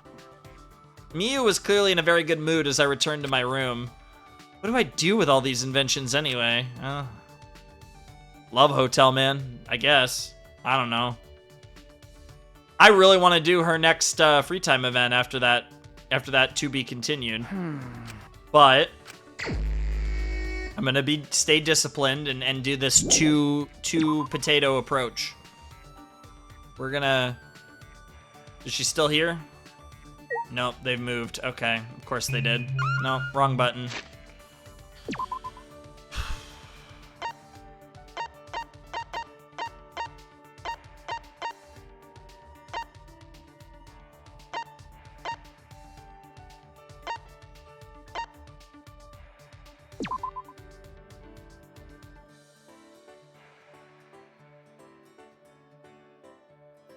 That took a little while.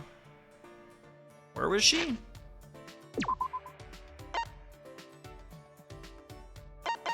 Oh, she's in her lab. Fitting.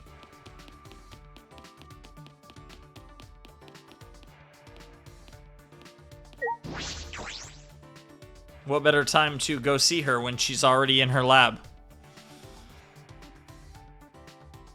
Hey, Kirumi. That is correct. It seems Maki has been standing guard in front of her research lab this whole time. Does that mean I need to deliver dinner to her? Apparently. Yes, of course. She cannot enjoy her meal while standing, so I need to bring a table set as well. Perhaps I could find one in the warehouse. If she just built a table set, that'd be crazy. Kirumi and I spent some time searching the warehouse. That's fun. Helping her with one of her tasks. Kirumi and I grew a little closer today. Of course.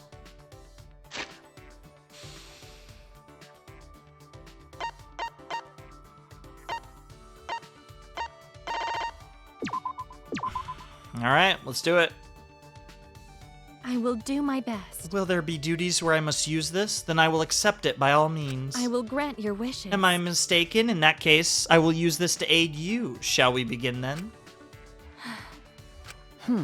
Kirumi, is something wrong? I hear you sighing. My apologies. It was rude to sigh in front of you. No. I don't mind. Don't worry about it. Thank you. That does make me feel better. To be honest, I am worried about something. Huh? What about? That is... Since a part of my memory is lost, I cannot remember it clearly. Perhaps because I am trapped here, I have abandoned my master. From an employer's perspective, it would seem like I disappeared without a trace. You're right. I suppose that is worrisome. Yes. To be unable to complete a request. Kirumi probably thinks that's unforgivable. I'm sure that some people depend on Kirumi to work. Then... I'm sure that your employer is very worried not seeing you at work. That is correct. Hey, Kirumi. If it's alright with you, could you tell me a little about your employer? I'm interested in hearing what kind of work the Ultimate Maid has done in the past. It seems as if... Since it is confidential, I cannot tell you much, but according to my memories, the last person I served was an author of light novels. Interesting. I see. An author. How quaint. A maid that waits on an author? Either way. He had so many ideas, but he was in turmoil because he could not write them all. So I offered advice on writing quickly. After listening to me, he was able to publish a novel per month. He was quite grateful. That's really good. 1 per month. How was he able to do that? Depends on the length of the novels, but it's still impressive regardless. That is... Before him, I served a politician from a foreign country. I served as his maid, but I also acted as his mentor for Mahjong. Huh? Politician needing a mentor for Mahjong? Yeah, of course, why not? Yes. The country had a peculiar system. They decided everything with Mahjong. Okay, what? The person I served won against all his rivals and became the prime minister. So Kirumi can play Mahjong too. She could probably do everything. That's amazing, Kirumi. You're always with successful people. I am a maid after all. I complete requests as a maid which is why, if I serve you, then you will be able to walk the same path of success. Huh? Me? Excuse me. Shuichi, I see potential in you. Maybe you should be in a maid outfit. You look really cute in one. You have that kind of like... Is this insane to say that Shuichi's the most feminine-looking protagonist and of the main at least of the main games? Because like, I know we had Komaru. He is fucking cute. I'm not gonna lie. It's like once they took that hat off him, and gave him his semi-generic protagonist hair. I don't know. Bro is weirdly cute. Similar to the people I have served in the past, perhaps you are a diamond in the rough? If I support you, then maybe you can be more successful. I feel like you think so feels like the answer that she would want. Really? You think so? I can't even imagine. No.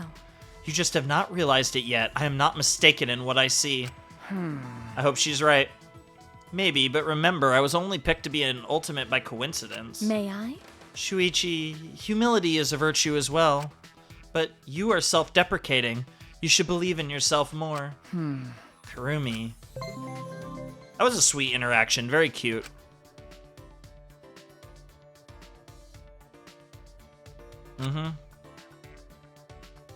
Trying to get you to see your potential, man. Alright, that's gonna do it for free time. We'll see if we get another free time this chapter or not. And supposedly we're about to love hotel it up, I guess. It is now nighttime. The Monocub Kitchen, huh? This is a new one. So, The late night special at the exclusive Monocub Kitchen inside the dining hall is... I'm whipping up a rice bowl with chicken, egg, and spicy kimchi. It's only 1,000 calories. I'm not really into kimchi, I'm not gonna lie. But everything else about this sounds pretty delicious. That looks amazing. It kind of reminds me of oh god. In fact, yeah, it's like oh my god, what's the dish called? Oh my god, the Japanese restaurant that's like 2 feet away from where I live. Slight exaggeration, but I live right by some places, but there's this Japanese restaurant, and oh god, what's the dish called? I only tried it like maybe a year ago, probably not even that long ago. I finally tried it because, you know, there's like tons of shit, right? Oh, what is it called? Oh my god, this is gonna drive me crazy. I can't think of what it's called. But it's kind of like, oh my god, actually this is gonna drive me so crazy. Unironically, you might have to give me a second as I like try and figure out what in the world we're talking about. What in the world is it? It's literally gonna drive me crazy.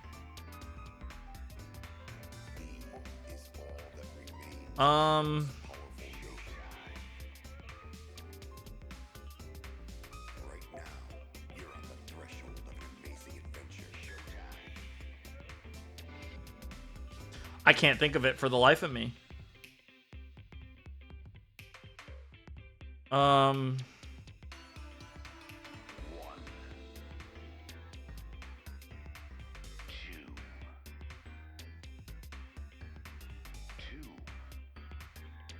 guess it's like a katsudon. That's like that's the closest thing I could think of. It's easy to make. Just cook fried chicken and eggs with rice. Top it with kimchi. Yeah, that's basically what it is. Oh, and don't forget the mayo.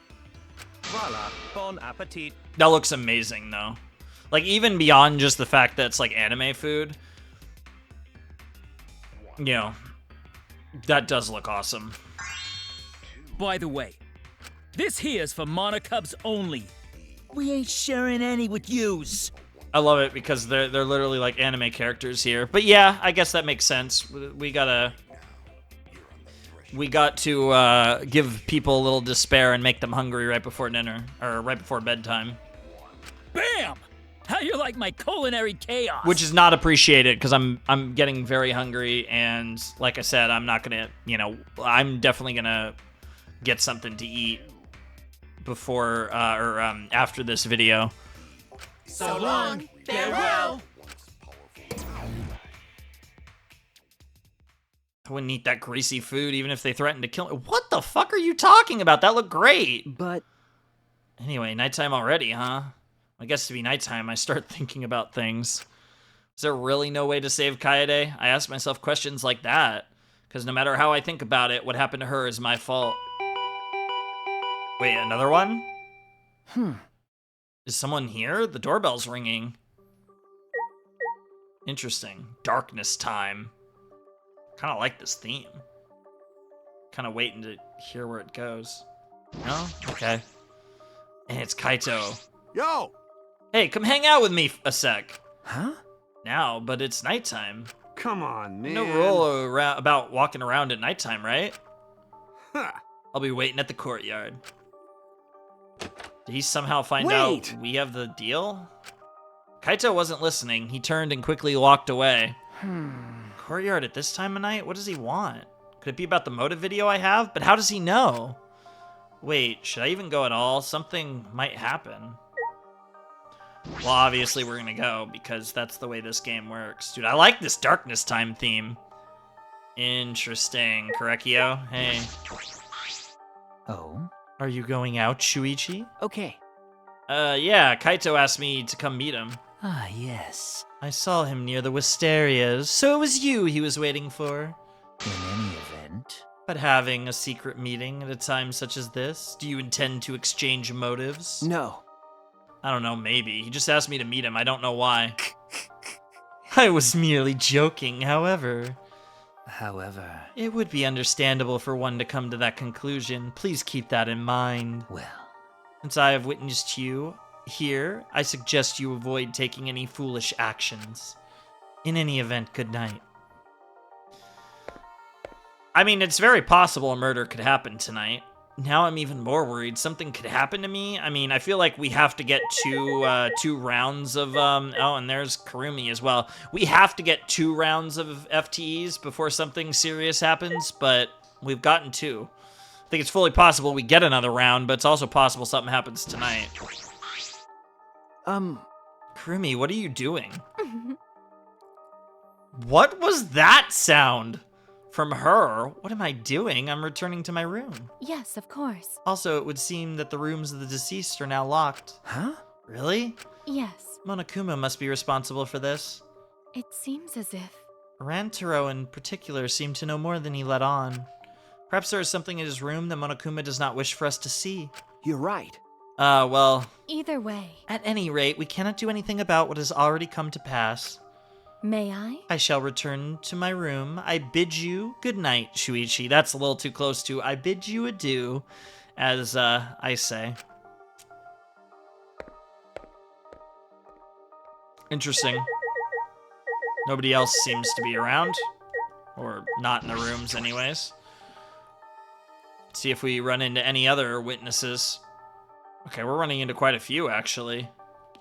And there's 2 more. Over there, I assume one of them is... Well, there's Angie, and there's Kaito, so yeah. Yeah? Oh, it's you, Shuichi. What are you doing up at this hour? Well, just thinking. It's pretty late now.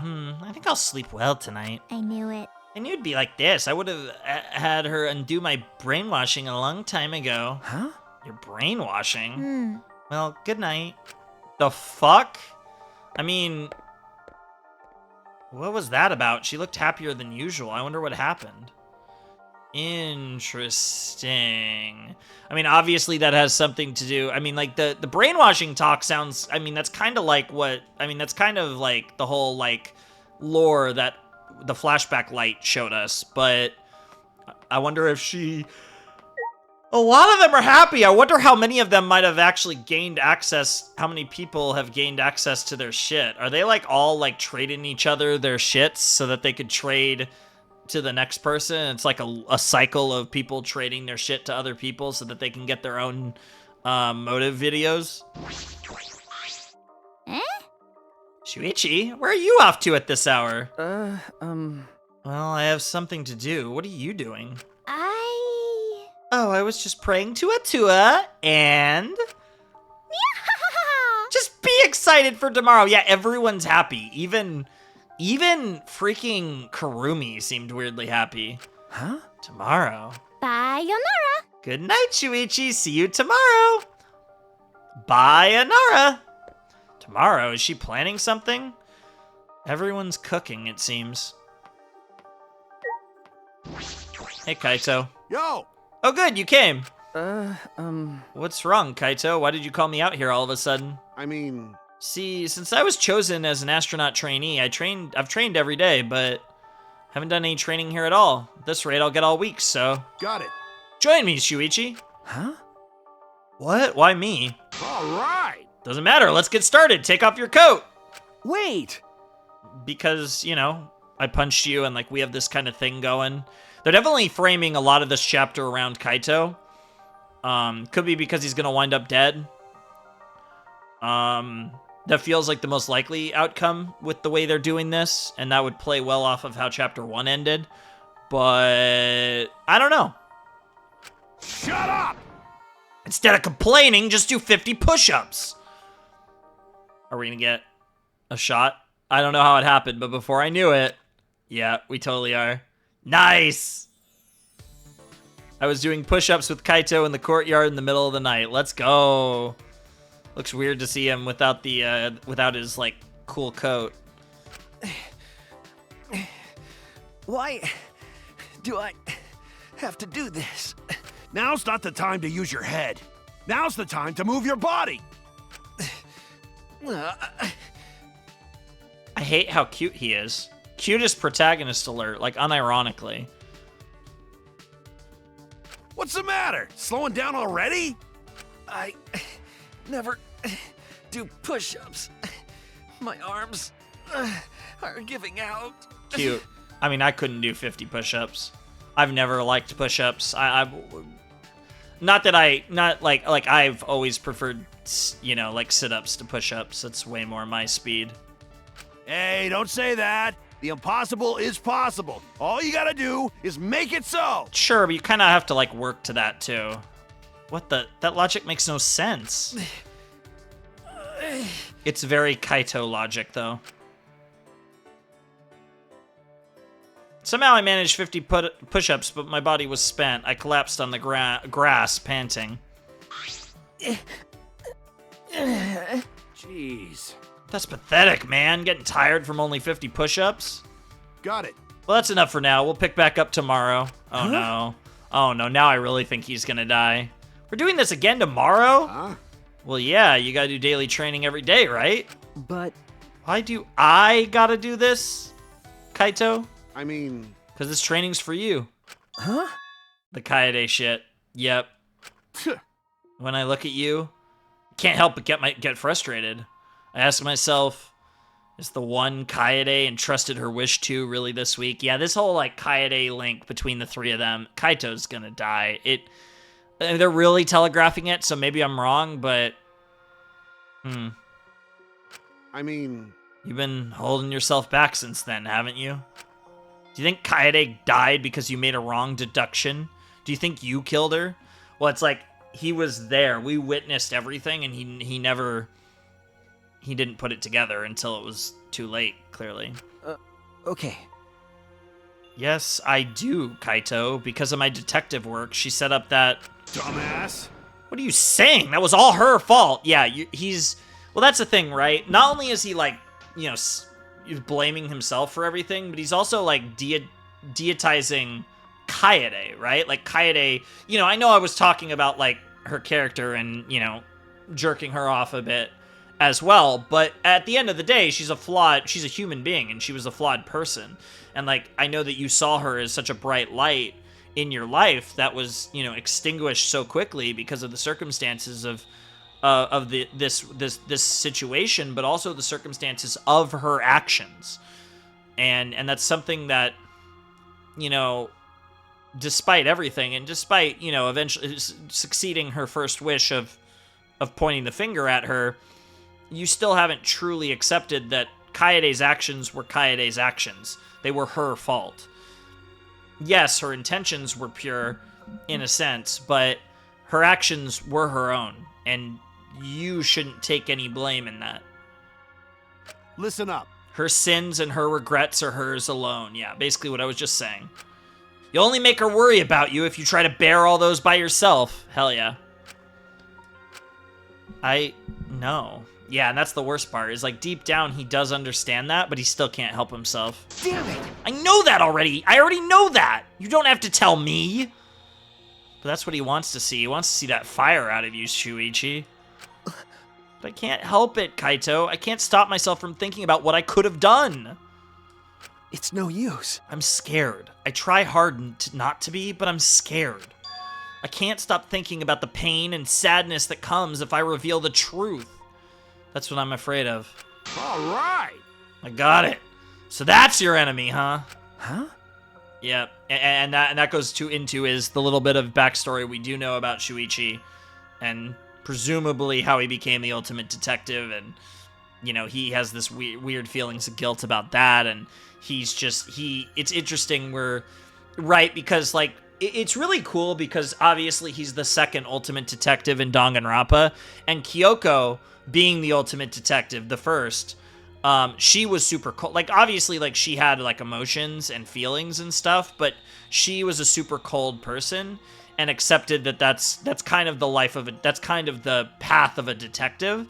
So it's really interesting to have Shuichi who, you know, whether fully by his own choice or not, is on that path as well, but he's the exact opposite, right? He's too emotional to be a detective. So it's, like, really interesting to see how they're doing a different take on that gimmick, which is obviously, I mean, with the exception of Ultimate Lucky, which kind of was a special case in of itself, it's the first time we're like rehashing an Ultimate in Danganronpa, so it's really interesting to see that. I mean, well, you gotta deal with your worries yourself, or at least, like, we've had similar Ultimates, but this is straight up the same title. You gotta deal with worries yourself. I can't give you an answer for those, but you know, at least you know you're weak. As long as you can admit that, yeah. Let's do it. And you'll be okay. You just gotta train and get stronger. Huh? They're so gonna kill him. Listen up.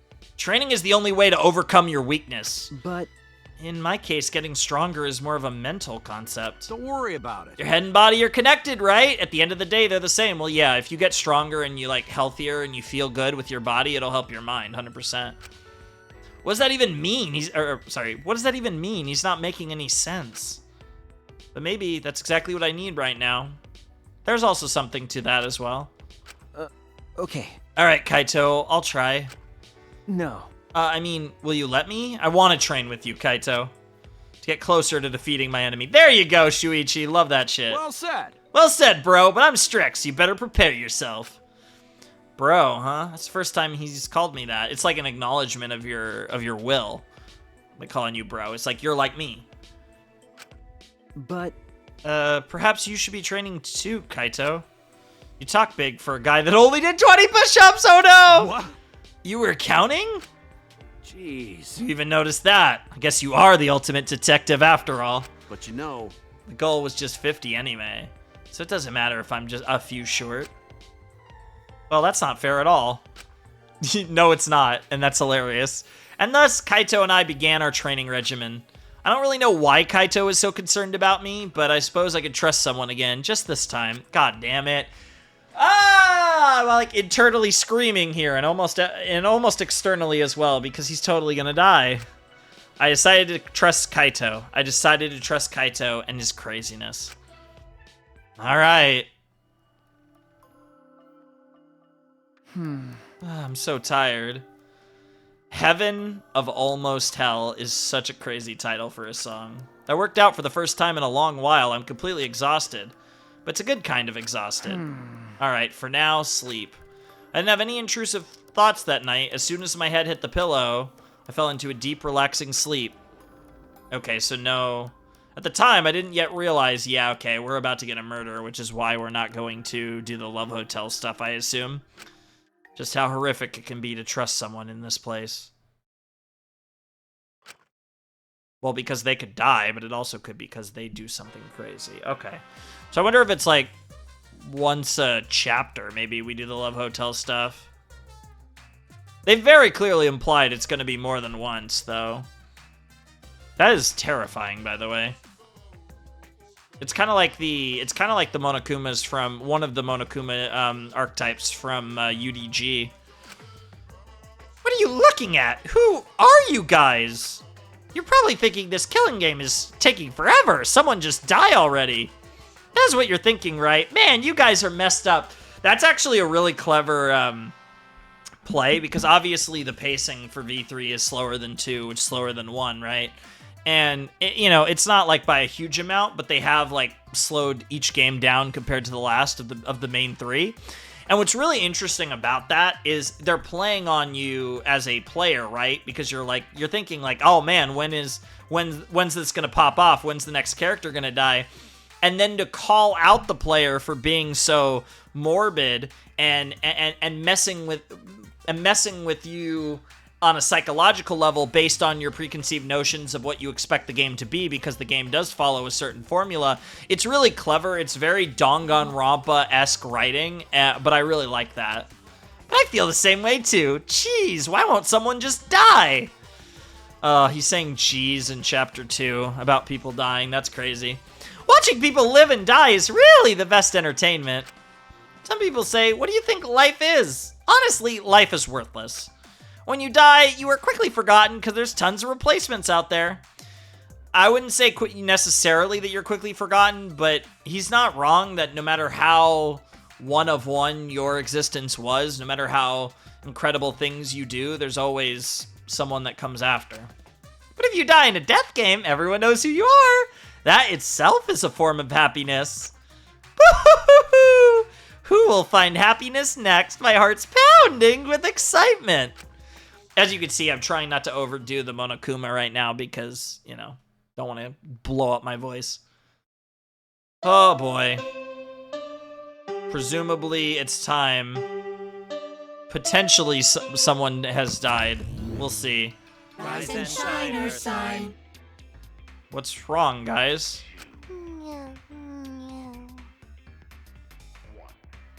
This is an official announcement from the Ultimate Academy. It is now 8 a.m. Time to wake up. Dumbass! What are you eating? It's fine. It is okay. What do you mean? What's okay? It is now 8 a.m. Everybody wake up. Unless you are dead, then disregard. So then, let us all be positive and excited today. So long. Farewell. Farewell to you four as well. My body hurts. My muscles were still sore from working out, but because of that, I had a good night's sleep for the first time in a while. Oh, sure, bro. You totally didn't have a good night's sleep after your little escapade with Sumugi. Perhaps even the first full night's sleep since I got here, so the soreness was nice in a way. All right. Breakfast. Yeah, he's like in a much better mood. Time to ruin his mood. Even eating a good breakfast became part of my daily routine. That's good. I say as it's 8:30 in the morning and I'm hungry because I've obviously been up. I got up ridiculously early and started playing Danganronpa after a little while. Yeah, this isn't gonna end well. If we get a murder here, I'll probably end the episode. If it goes another day, I'll probably keep going for a while. We'll see what happens. Oh, Shuichi? Ryoma, are you headed to the dining hall? No. If I went there the way I am now, I'd just ruin the mood. Hey! Listen, I can't even begin to imagine what your life has been like. And I know this is gonna sound cliche, but okay, you shouldn't give up on life. If you keep living, I'm sure good things will happen. Good things, huh? But good things are when your wishes, hopes, or dreams are fulfilled, right? What does that have to do with someone like me with no wishes, hopes, or dreams? Doesn't mean you can't find one. A wish, a hope, a dream. But more importantly, did something happen to you? Huh? Sheesh. You haven't noticed? You look completely different from yesterday. It's like your eyes have stopped focusing on the past. Your face looks more dependable. Interesting. Roma's speech was low and melancholy. He turned and walked away. Okay. Stop focusing on the past. I wonder if everyone else is gonna notice too. Very interesting stuff.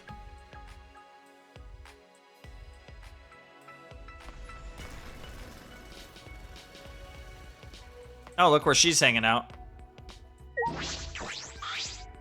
Hey! Hey, Shuichi! I mean, Puichi! There's something I gotta ask you.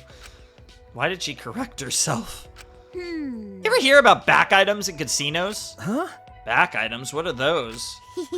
You want to know more? You do, right? On your knees. Then bow down to me, worm. Wait! Where's this coming from? Listen up. Last time when you and Kaede bowed to me, it felt so good that I had to put on dry panties. Wow. So do it again. Come on, hurry up. Make with the bowing already. Sorry, I'm not gonna do that. See you later. Aw, wait a minute. You don't need to bow. Just listen to what I gotta say. Just wants my attention. Well, I do kind of want to know what she's talking about. I suppose I'll listen to her. You're right. All right, I'll hear you out. What is a back item? So if you have a certain item, you could play a back game sponsored by Monokuma himself. It can be traded at a higher rate, and if you do well, you can earn quite the fortune. A back game? I have a bad feeling about this. If I remember correctly. Oh, wait a minute. Is that item this medal? It commemorates the founding of the casino, after all. What was that? What the? Really? You made a discovery that even I, the gorgeous girl, genius Miyu Iruma, couldn't find. How could I be bested by the beta of all betas? That's crazy titling. No. You came to me. That sentence is so close to being dangerous to say to Miyu. I knew coming to you was a good idea, what with you being a detective and all. You managed to track down that medal/coin, like I knew you would. Ha! I'm so awesome. That being said... Let's bring that medal/coin to the casino. Fuck it. I'm glad I talked her up. I'm a bit worried about Monokuma, but I'm more worried about what will happen if we ignore it. I'll see what happens just in case. Just as I predicted.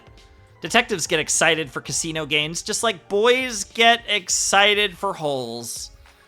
I don't know about that first part. I mean, there is thousands of years of empirical evidence suggesting that boys do get excited for holes, so I'm not gonna deny it, but that's still a crazy comment. Out of my way. Come to the casino once you're done eating, and don't forget to bring that medal.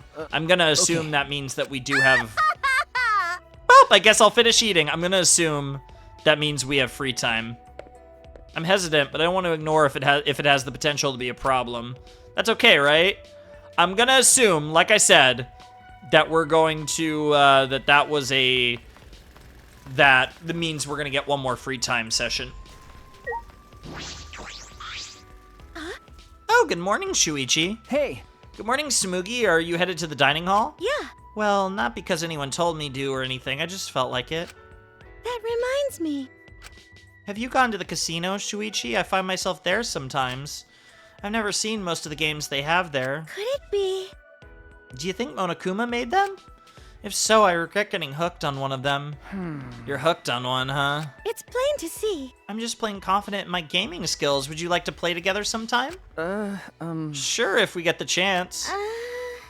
We've already played together, but I guess this is in a much more, I was gonna say wholesome sense, but it is gambling, so maybe not. Oh, sorry. We should stop talking about stuff like this and go to the dining hall already. She does seem like the obsessive type, though.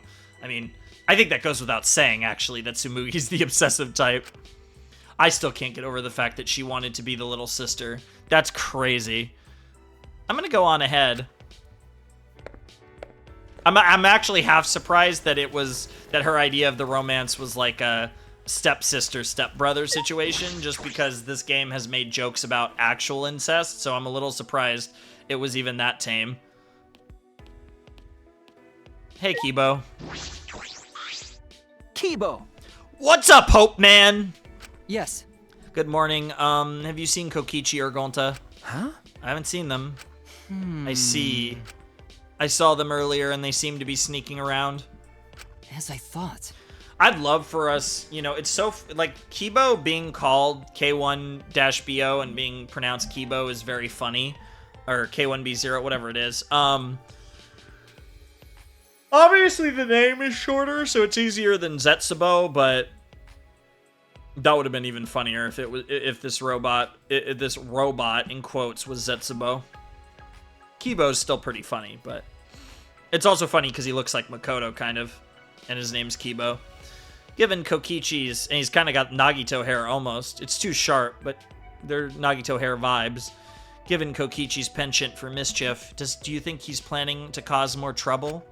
Gonta is very earnest, but also very naive. Kokichi could easily fool him. Well, That's true. That is a bit disconcerting. why? I wonder why Kokichi is so determined to undermine our cooperation. True, Monokuma does interfere with our attempts to cooperate, but consider this. Perhaps what Monokuma fears more than anything is our cooperation. That is why I think that Kaede was not wrong. You're right. I think so too. Always be thankful for what Kaede tried to do for us. Indeed. That's right. If we all cooperate, I'm sure we will be able to escape this place.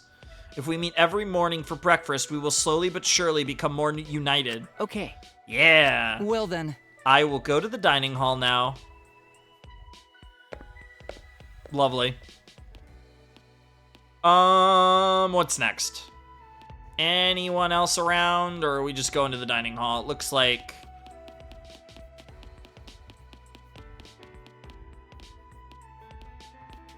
Hey, Tenko. Hey. Good morning, Tenko. Yes! Good morning, Shuichi. Kirumi made us breakfast this morning, too. You're right. Smells good. Mm-hmm. Wonder what hot pot she'll make this morning. Boar hot pot, maybe pheasant hot pot. Very interesting. Like, those are all, like, unique. Like it's tripe. I think it comes up in, like Mexican cuisine. In, like, soups and stuff. Can't say I'm, like, know much about tripe, honestly. But it's not, like, I assume, it's not something that comes up a lot, I feel like, in just cuisine in general. Maybe it's an Asian cuisine. But then boar and pheasant, neither of those are very typical. And pheasant hot pot just kind of sounds weird. Boar, I could probably see, even though I've never had boar. Everything Kirumi cooks tastes delicious. I'm so excited. She really likes hot pot. I mean, like, I guess who doesn't, really? So it's going to be hot pot, huh? What is going on with Tenko's diet? Apparently it's a hot pot diet. I mean, I'm not going to complain. I mean, like, really kind of any form of hot pot generally tends to be awesome. I don't know if I'd want to have something like that every day, though. That's most of them, or a good amount of them. According to my calculations, not everyone has gathered today. I suppose so. You could see that without doing any calculations. Jeez. What's everyone else doing? I don't like G's in a chapter 2 of Danganronpa. It's so funny because I swear nobody said that before her, and then obviously it became a thing more and more in DR2, and oh man, dude, I have trauma from seeing G's. It seems as if... It seems Maki has chosen to spend all her time inside her ultimate research lab. I'm not sure what she is doing in there, but she has no intention of leaving. What was that? What does the ultimate child caregiver got to do in her research lab anyway? Huh? Maybe she's hiding a bunch of kids in there that she's secretly taking care of? That would be crazy if that's actually what's going on. What? She's not some stray dog on the streets raising pups. It's possible. It's actually not completely out of the realm of possibility. It would be crazy, but it's not completely impossible. I also saw Kokichi and Gonta sneaking around together. Ah. Couple of virgins sneaking around sounds like bad news to me. Hey. I saw Ryoma on my way here, but he said he wasn't coming today. Let's see. Well, we don't need that guy around here till he's got his head on straight. How did the famous Ryoma Hoshi end up like that? What, the famous Ryoma Hoshi? Well, he was famous for his tennis skills, I assume. Moving along. What are those two doing? What is that? Angie did seem excited for today. And Himiko was excited. Okay, so the two of them are doing a Natua thing then. And Tenko was worried about Himiko and Angie. There's this weird, like... I don't want to say love triangle. I mean, Tenko loves Himiko, but Tenko seemingly loves all the girls, but maybe Himiko the most. And then Angie's just vibing. Has she been converted? Any of you have anything to say, or are we just... Shuichi! Yes, Okay. I slept well, bro. All right! Hell yeah. Did you call Tsuruichi your bro? When did you two become bros? Yeah, it's funny, we are the, because in chapter 2 of the first game, it's Mondo and Taka became bros. We are actually one of the bros to mirror the first game here, where it's Kaito and Shuichi. Huh. Yep. He's training us. A bromance? Gross. I guess virgins are just magnets for each other. Wait, No, it's not like they're using a stand or anything. Joe's, I'm assuming. Was that like supposed to be a joke that like JoJo's is really gay? I don't even know why she said that. Maki's, yep. Seems like... They're bringing this up now, so I'm wondering if her lab is going to come up sooner than I thought. I kind of figured that might be a Chapter 3, Chapter 4 deal. It'd be interesting if it comes up this soon. Oh.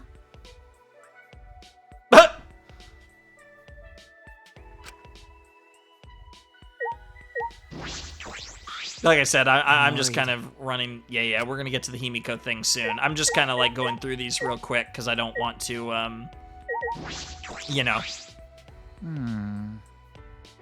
Yep, Himiko is potentially being converted. Tenko's concerned. We'll talk to Tenko last.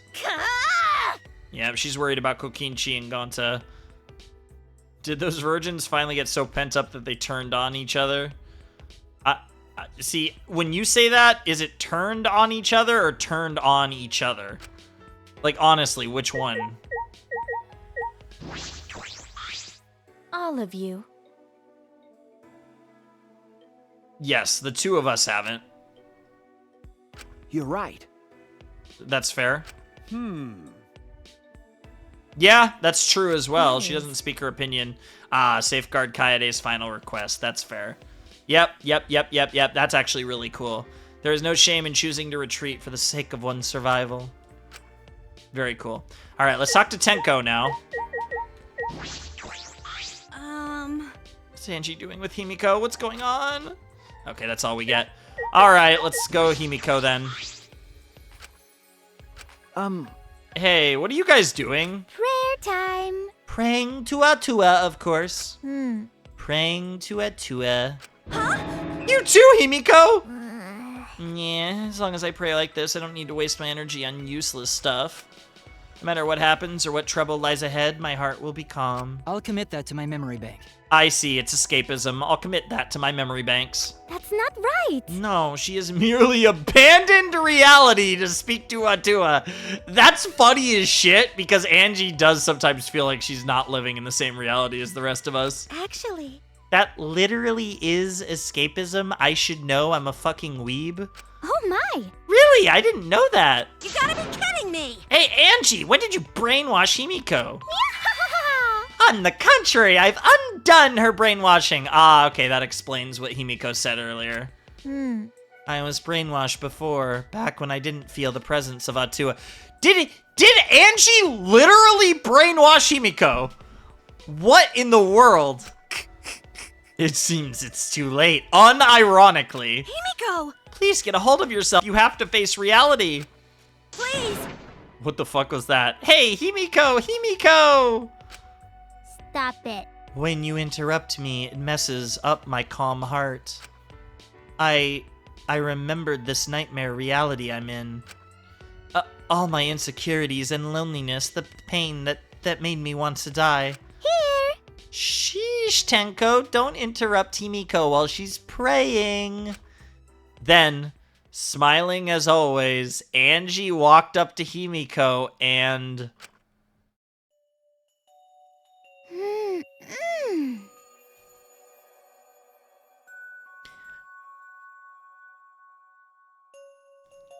Angie's a fucking psychopath, isn't she? Like, this is cute art, but I literally in my head I was like, it's gonna be a hug, because the two things that came in my mind were like a gentle hug or like slapping her in the face, and I was like, I don't think Angie would do that in front of the others. I don't know what this Atua thing is. There's already huge red flags with this Atua thing, but like the Kool-Aid, there's a lot of Kool-Aid going around, and clearly Himiko's been drinking some Kool-Aid. Dude, Tenko's about to fucking explode in one way or another. I understand, Himiko. You're not actually scared. You're just sad, aren't you? Playing into the idea of depression, playing into the idea of like Also, the way Angie's voice, she's taken on a different tone here. This is very interesting. Which all immediately starts to make me wonder if her personality is a bit more performative than I actually thought. Because I thought she was really carefree because of Atua and like her unshakable beliefs, but the way she's talked about it, like it's a real religion from where she's from, doesn't make me think that it's one of those like, oh, Atua, this whole Atua thing really just means me.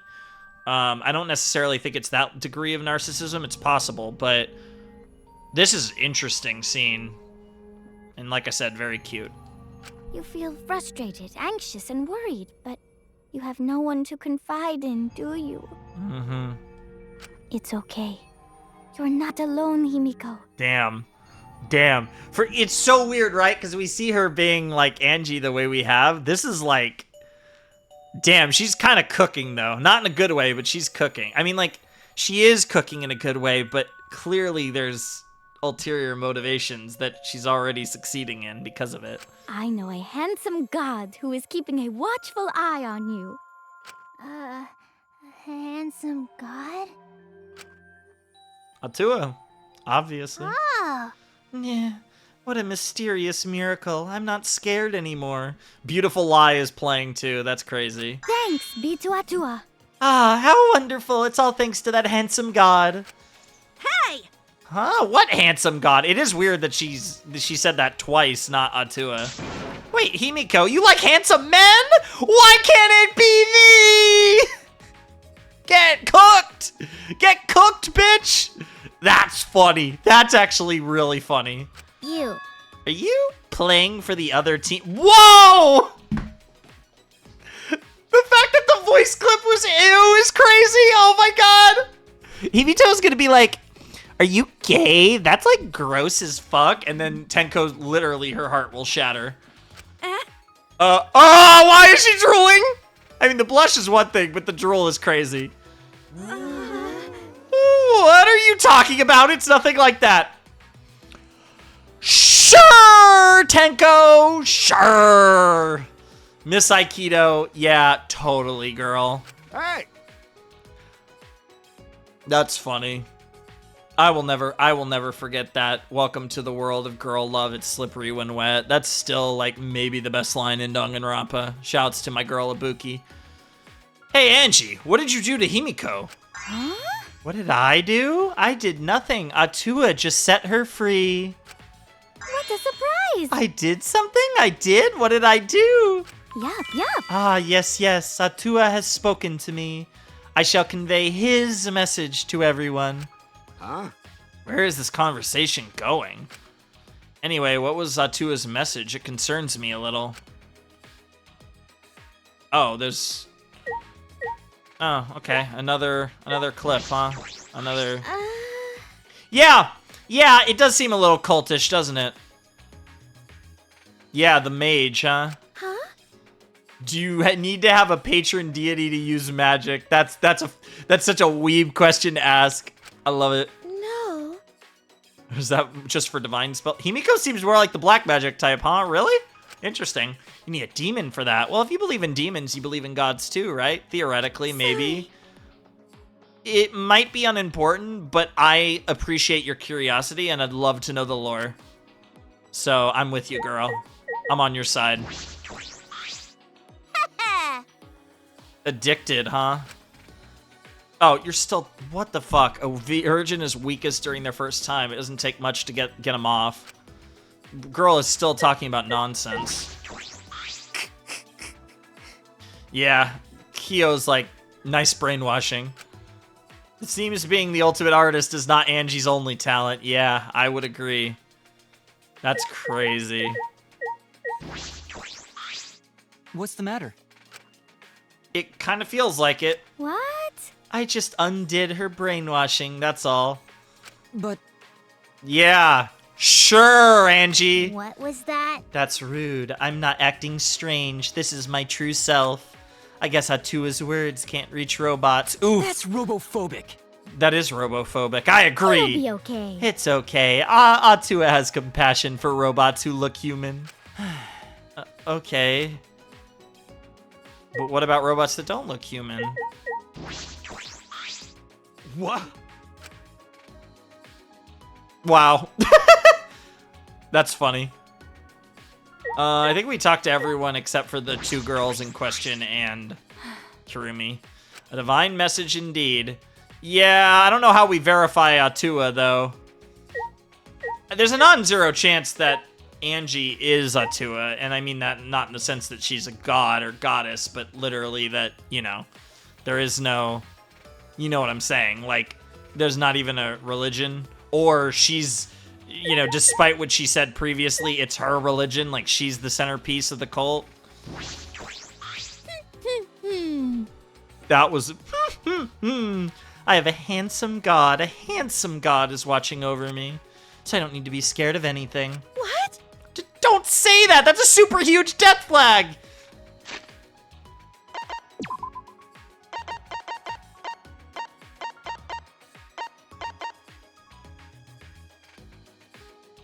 The Blackened might be one of us, so I refuse to stay with you guys. I'm gonna go hide in my room. Crazy. Death flag? Yeah, I happen to have one. Hey. Angie, what are these divine messages? Atua says that this academy suffers from the same sins as the outside world. You're all unhappy because your greed is making you treat each other like adversaries. Atua has spoken. Your desire to leave this place is only worsening your greed, which is crazy because there's a money component to your religion. Greed? Because Atua says so. Is that a new pose? So we must cast aside that sinful greed and rejoice in our new lives here. I think that is a new pose. So you are saying we should live here for the rest of our lives? No. That's wrong. How divine! It's not enough to simply live here forever.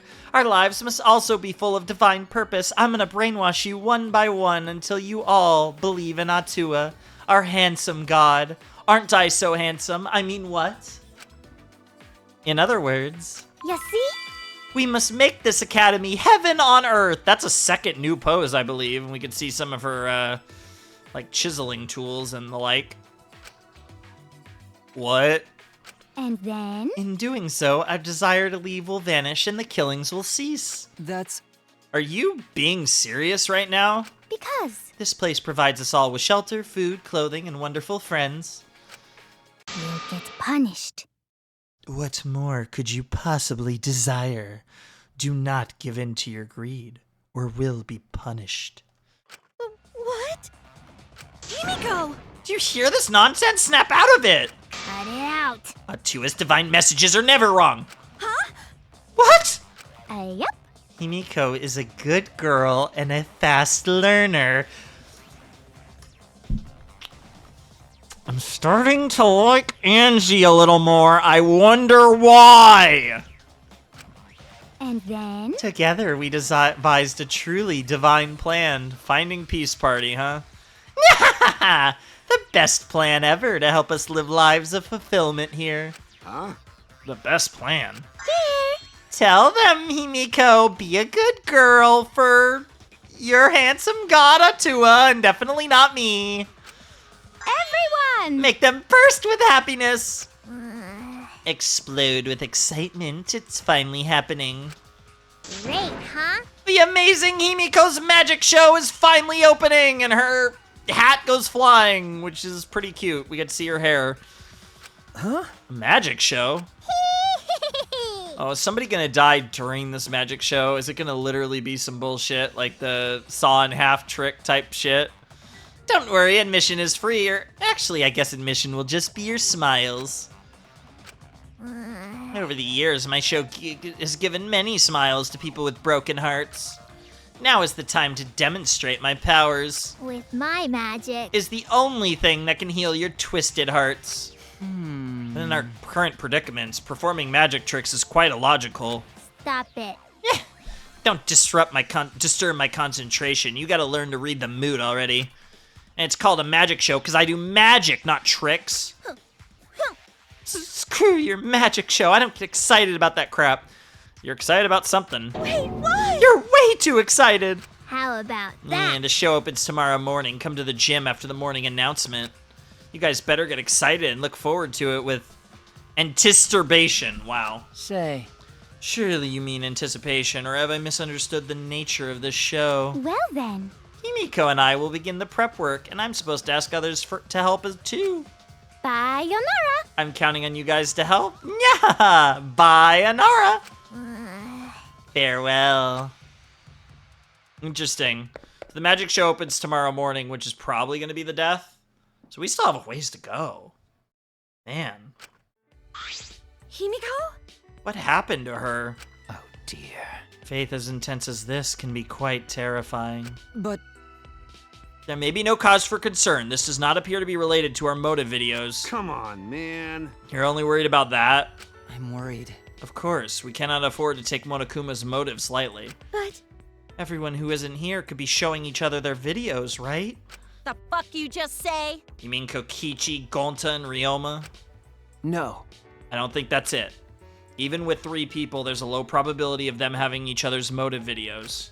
It seems unlikely that one of us would show a motive video without seeing their own in return. So I don't think a video exchange in a small group like that is likely. True. I see. That is true. Well done. Not bad. That's the ultimate detective for you. Okay. Yeah.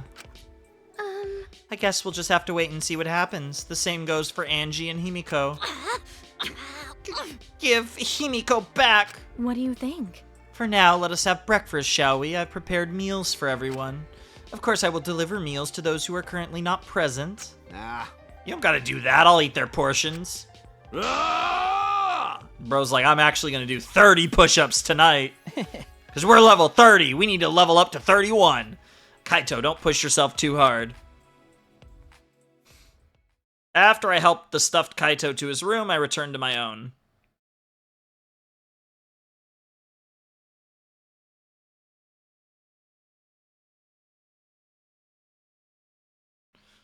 I should go to the casino. I did promise Miyu. Okay, it's just gonna trigger us for that.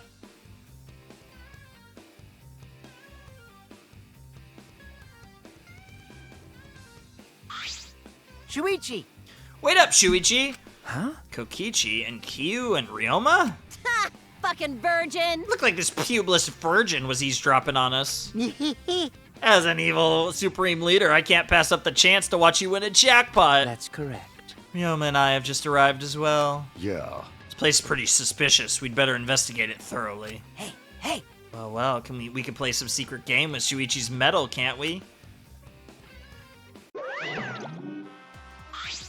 Huh? What? Who came up with that rule?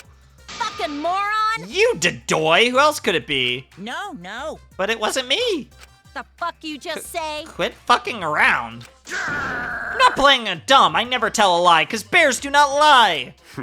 That's not very persuasive. Hey, First of all, that medal is just a special knick-knack I made for the Mono Cubs. There's no reason for you guys to have it. Stick it in a slot machine if you want. So we can use it even though it's supposed to be a special item. Why you? What? You mean I got fake info? Oh, man. Typical useless Miyu. You would get jerked around by fake info like that. Oh no. Oh no, you used the word jerked. Oh my. Girl, you are dripping all different types of fluids. And this is just what we could see on your upper half. Jeez. Well, that's fine if it was just fake info. It's not the reason I came here anyway. There's Kaito. Whoa! Oh, what are you guys doing here? Kaito? Yoo-hoo! Why are you here, Kaito? I thought you swore off gambling forever. Hey! Hold up. Why do you think I came here to gamble? Well, It is the casino. Would one come here for some other reason? Nah. No, you're wrong. I didn't come here to gamble. I'm Kaito Momota, Luminary of the Stars. I just don't understand why the instincts of Kaito Momota, Luminary of the Stars, were off. Oh, I see. So you're positive you'll win it this time? Kaito, it's good to be confident, but not when you're wrong about everything all the time. Damn, get cooked. What? You take that back. Don't screw around. Don't you dare underestimate the instincts of Kaito Momota. I challenge you, Kokichi. I accept your challenge. I'm gonna take you to the cleaners. He's so easily manipulated. So simple, like a moth to a flame. Okay. Yeah. Kaito, Kokichi, Korekio, Ryoma, and I. The 5 of us each used our coins and competed at the slots. I've been roped into it before I realized, who cares? Give us a cool art of them all in the slots. Oh. The fuck's going on? Wait, why am I getting shoved aside? Come on, man. You might rig the slot machine so it wouldn't be a fair match. Huh? What? No fucking way I'd ever do that. It's written all over your face that you would. All right. Well then, let's start. I'm assuming Kokichi's gonna win, maybe us. Wow. Competition was over in heartbeat. Okay, it was just the... That's a great art. All great shots of everyone. What? Why? But I'm Kaito Momota, Luminary of the Stars. Kaito lost in a landslide. Whoa! That was so awesome, Ryoma! Winning at something like this isn't anything to brag about. Against all odds, Ryoma won in a landslide. Hey, do you have some sort of trick? Nothing like that. I've just got a knack for it, I guess. It's slots. Whatever you say, man. What? You mean you're lucky? That's just superstition. That's a crazy line given this franchise. What is it? I cannot ignore that comment. Do not relegate luck to the realm of superstition. Ooh, my Kokichi senses are tingling.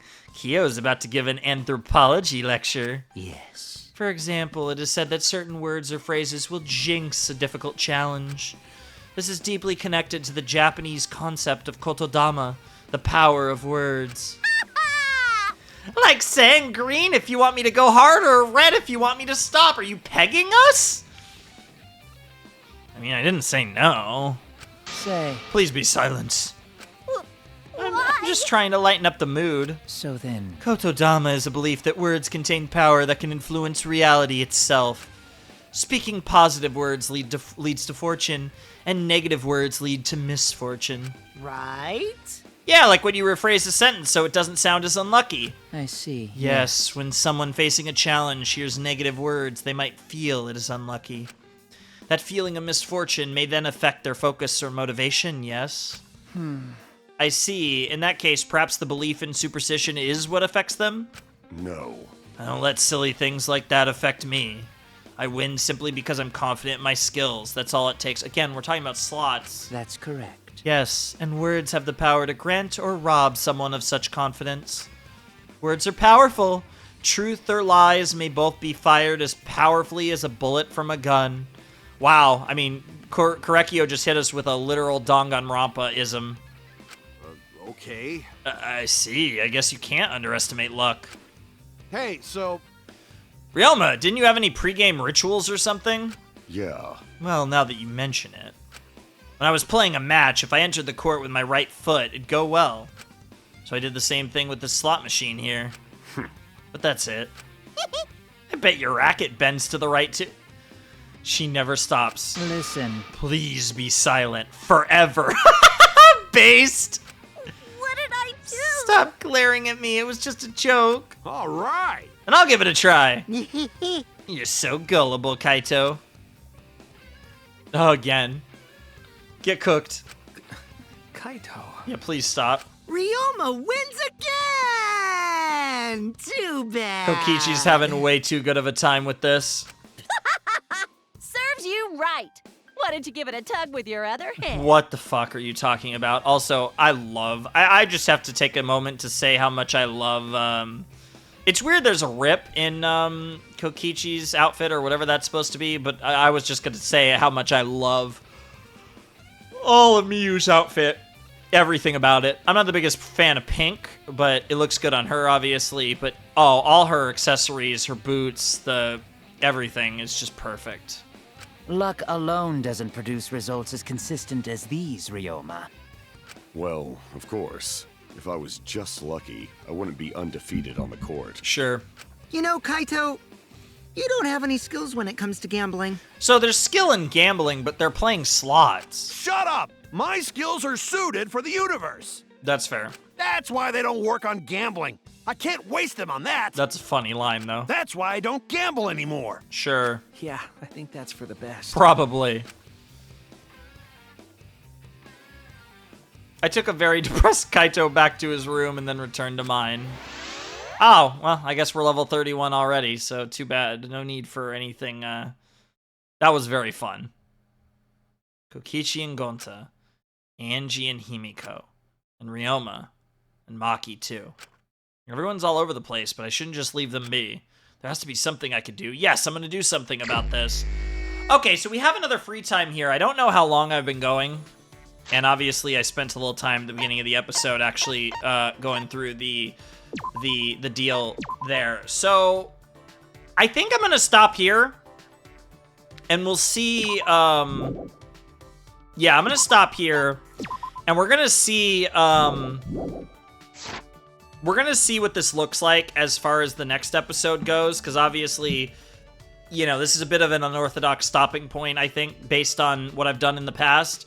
So I'm 100% gonna go to the next kill in the next episode.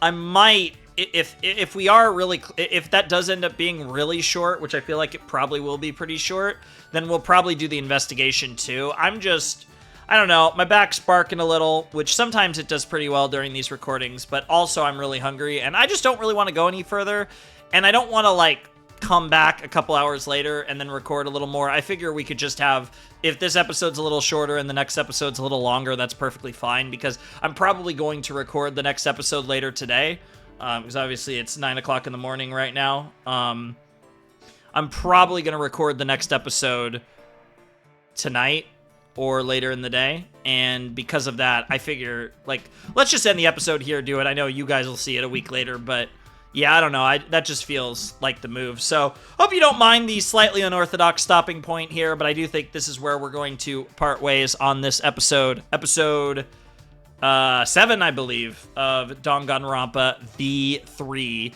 It might be, I think it's 7. Yeah, I'm pretty sure it's 7. So, yeah, we'll, next time we'll probably, well, I mean, we're definitely getting the kill, and we'll probably do the investigation too, so like I said, probably a action-packed episode next time. We'll also have a little more free time to start the episode, much like this one, and it should be a lot of fun. We're going to see whatever this magic show is. I'm expecting the magic show to be like the reveal of the murder as part of the magic show. It's kind of like a bit of a cliche move there, and it'll look like Himiko did it, but it won't be Himiko. Maybe it'll be Angie. There's certainly a lot there. I kind of feel like Angie is a little more of a long-term character than that with the way they're building her up, but it could be Angie. But we'll see. We'll see where it goes. But that's obviously for next time. So, yeah, I had fun with this episode. A lot of good stuff. The good Kaito stuff. Interesting motive. Angie stuff with Himiko's really interesting. The Love Hotel is crazy. There was a lot of fun stuff in this episode. So even though this was like no murder, none of that, I feel like we still had an action-packed episode. We learned a little more about Kirumi and Miyu, which was fun. A lot of good stuff all around, and obviously we'll probably do another Kirumi and another Miyu to start off the next episode, so that'll be fun as well. But anyways, that's all I got for this episode of Danganronpa V3. And I will see you next time when we continue this show. Continue this series, continue this game. Which, like I said, for me will actually probably be really soon, because I'm probably going to get through the rest of Chapter 2 very quickly before, over this weekend or whatever, because it's I think it's Friday. Might be Thursday. I actually don't know. I think it's Friday. No, it might be Thursday. I've lately, last few days, I've been having to get up stupidly early and drive out of town and like do a bunch of shit. So this is the first day where I'm like free again, and I'm kind of getting my sleep right, even though I'm still getting up crazy early and, you know, figuring everything out is what it is. But anyways, I will talk to you guys. I'll talk to you guys soon when we get into the next part of Danganronpa V3. So anyways, without any further ado, I must bid you adieu. Flamin' Shark signing out. Hope you have a wonderful, fantastical day. And I will see you next time with another video. Thanks for watching. Peace.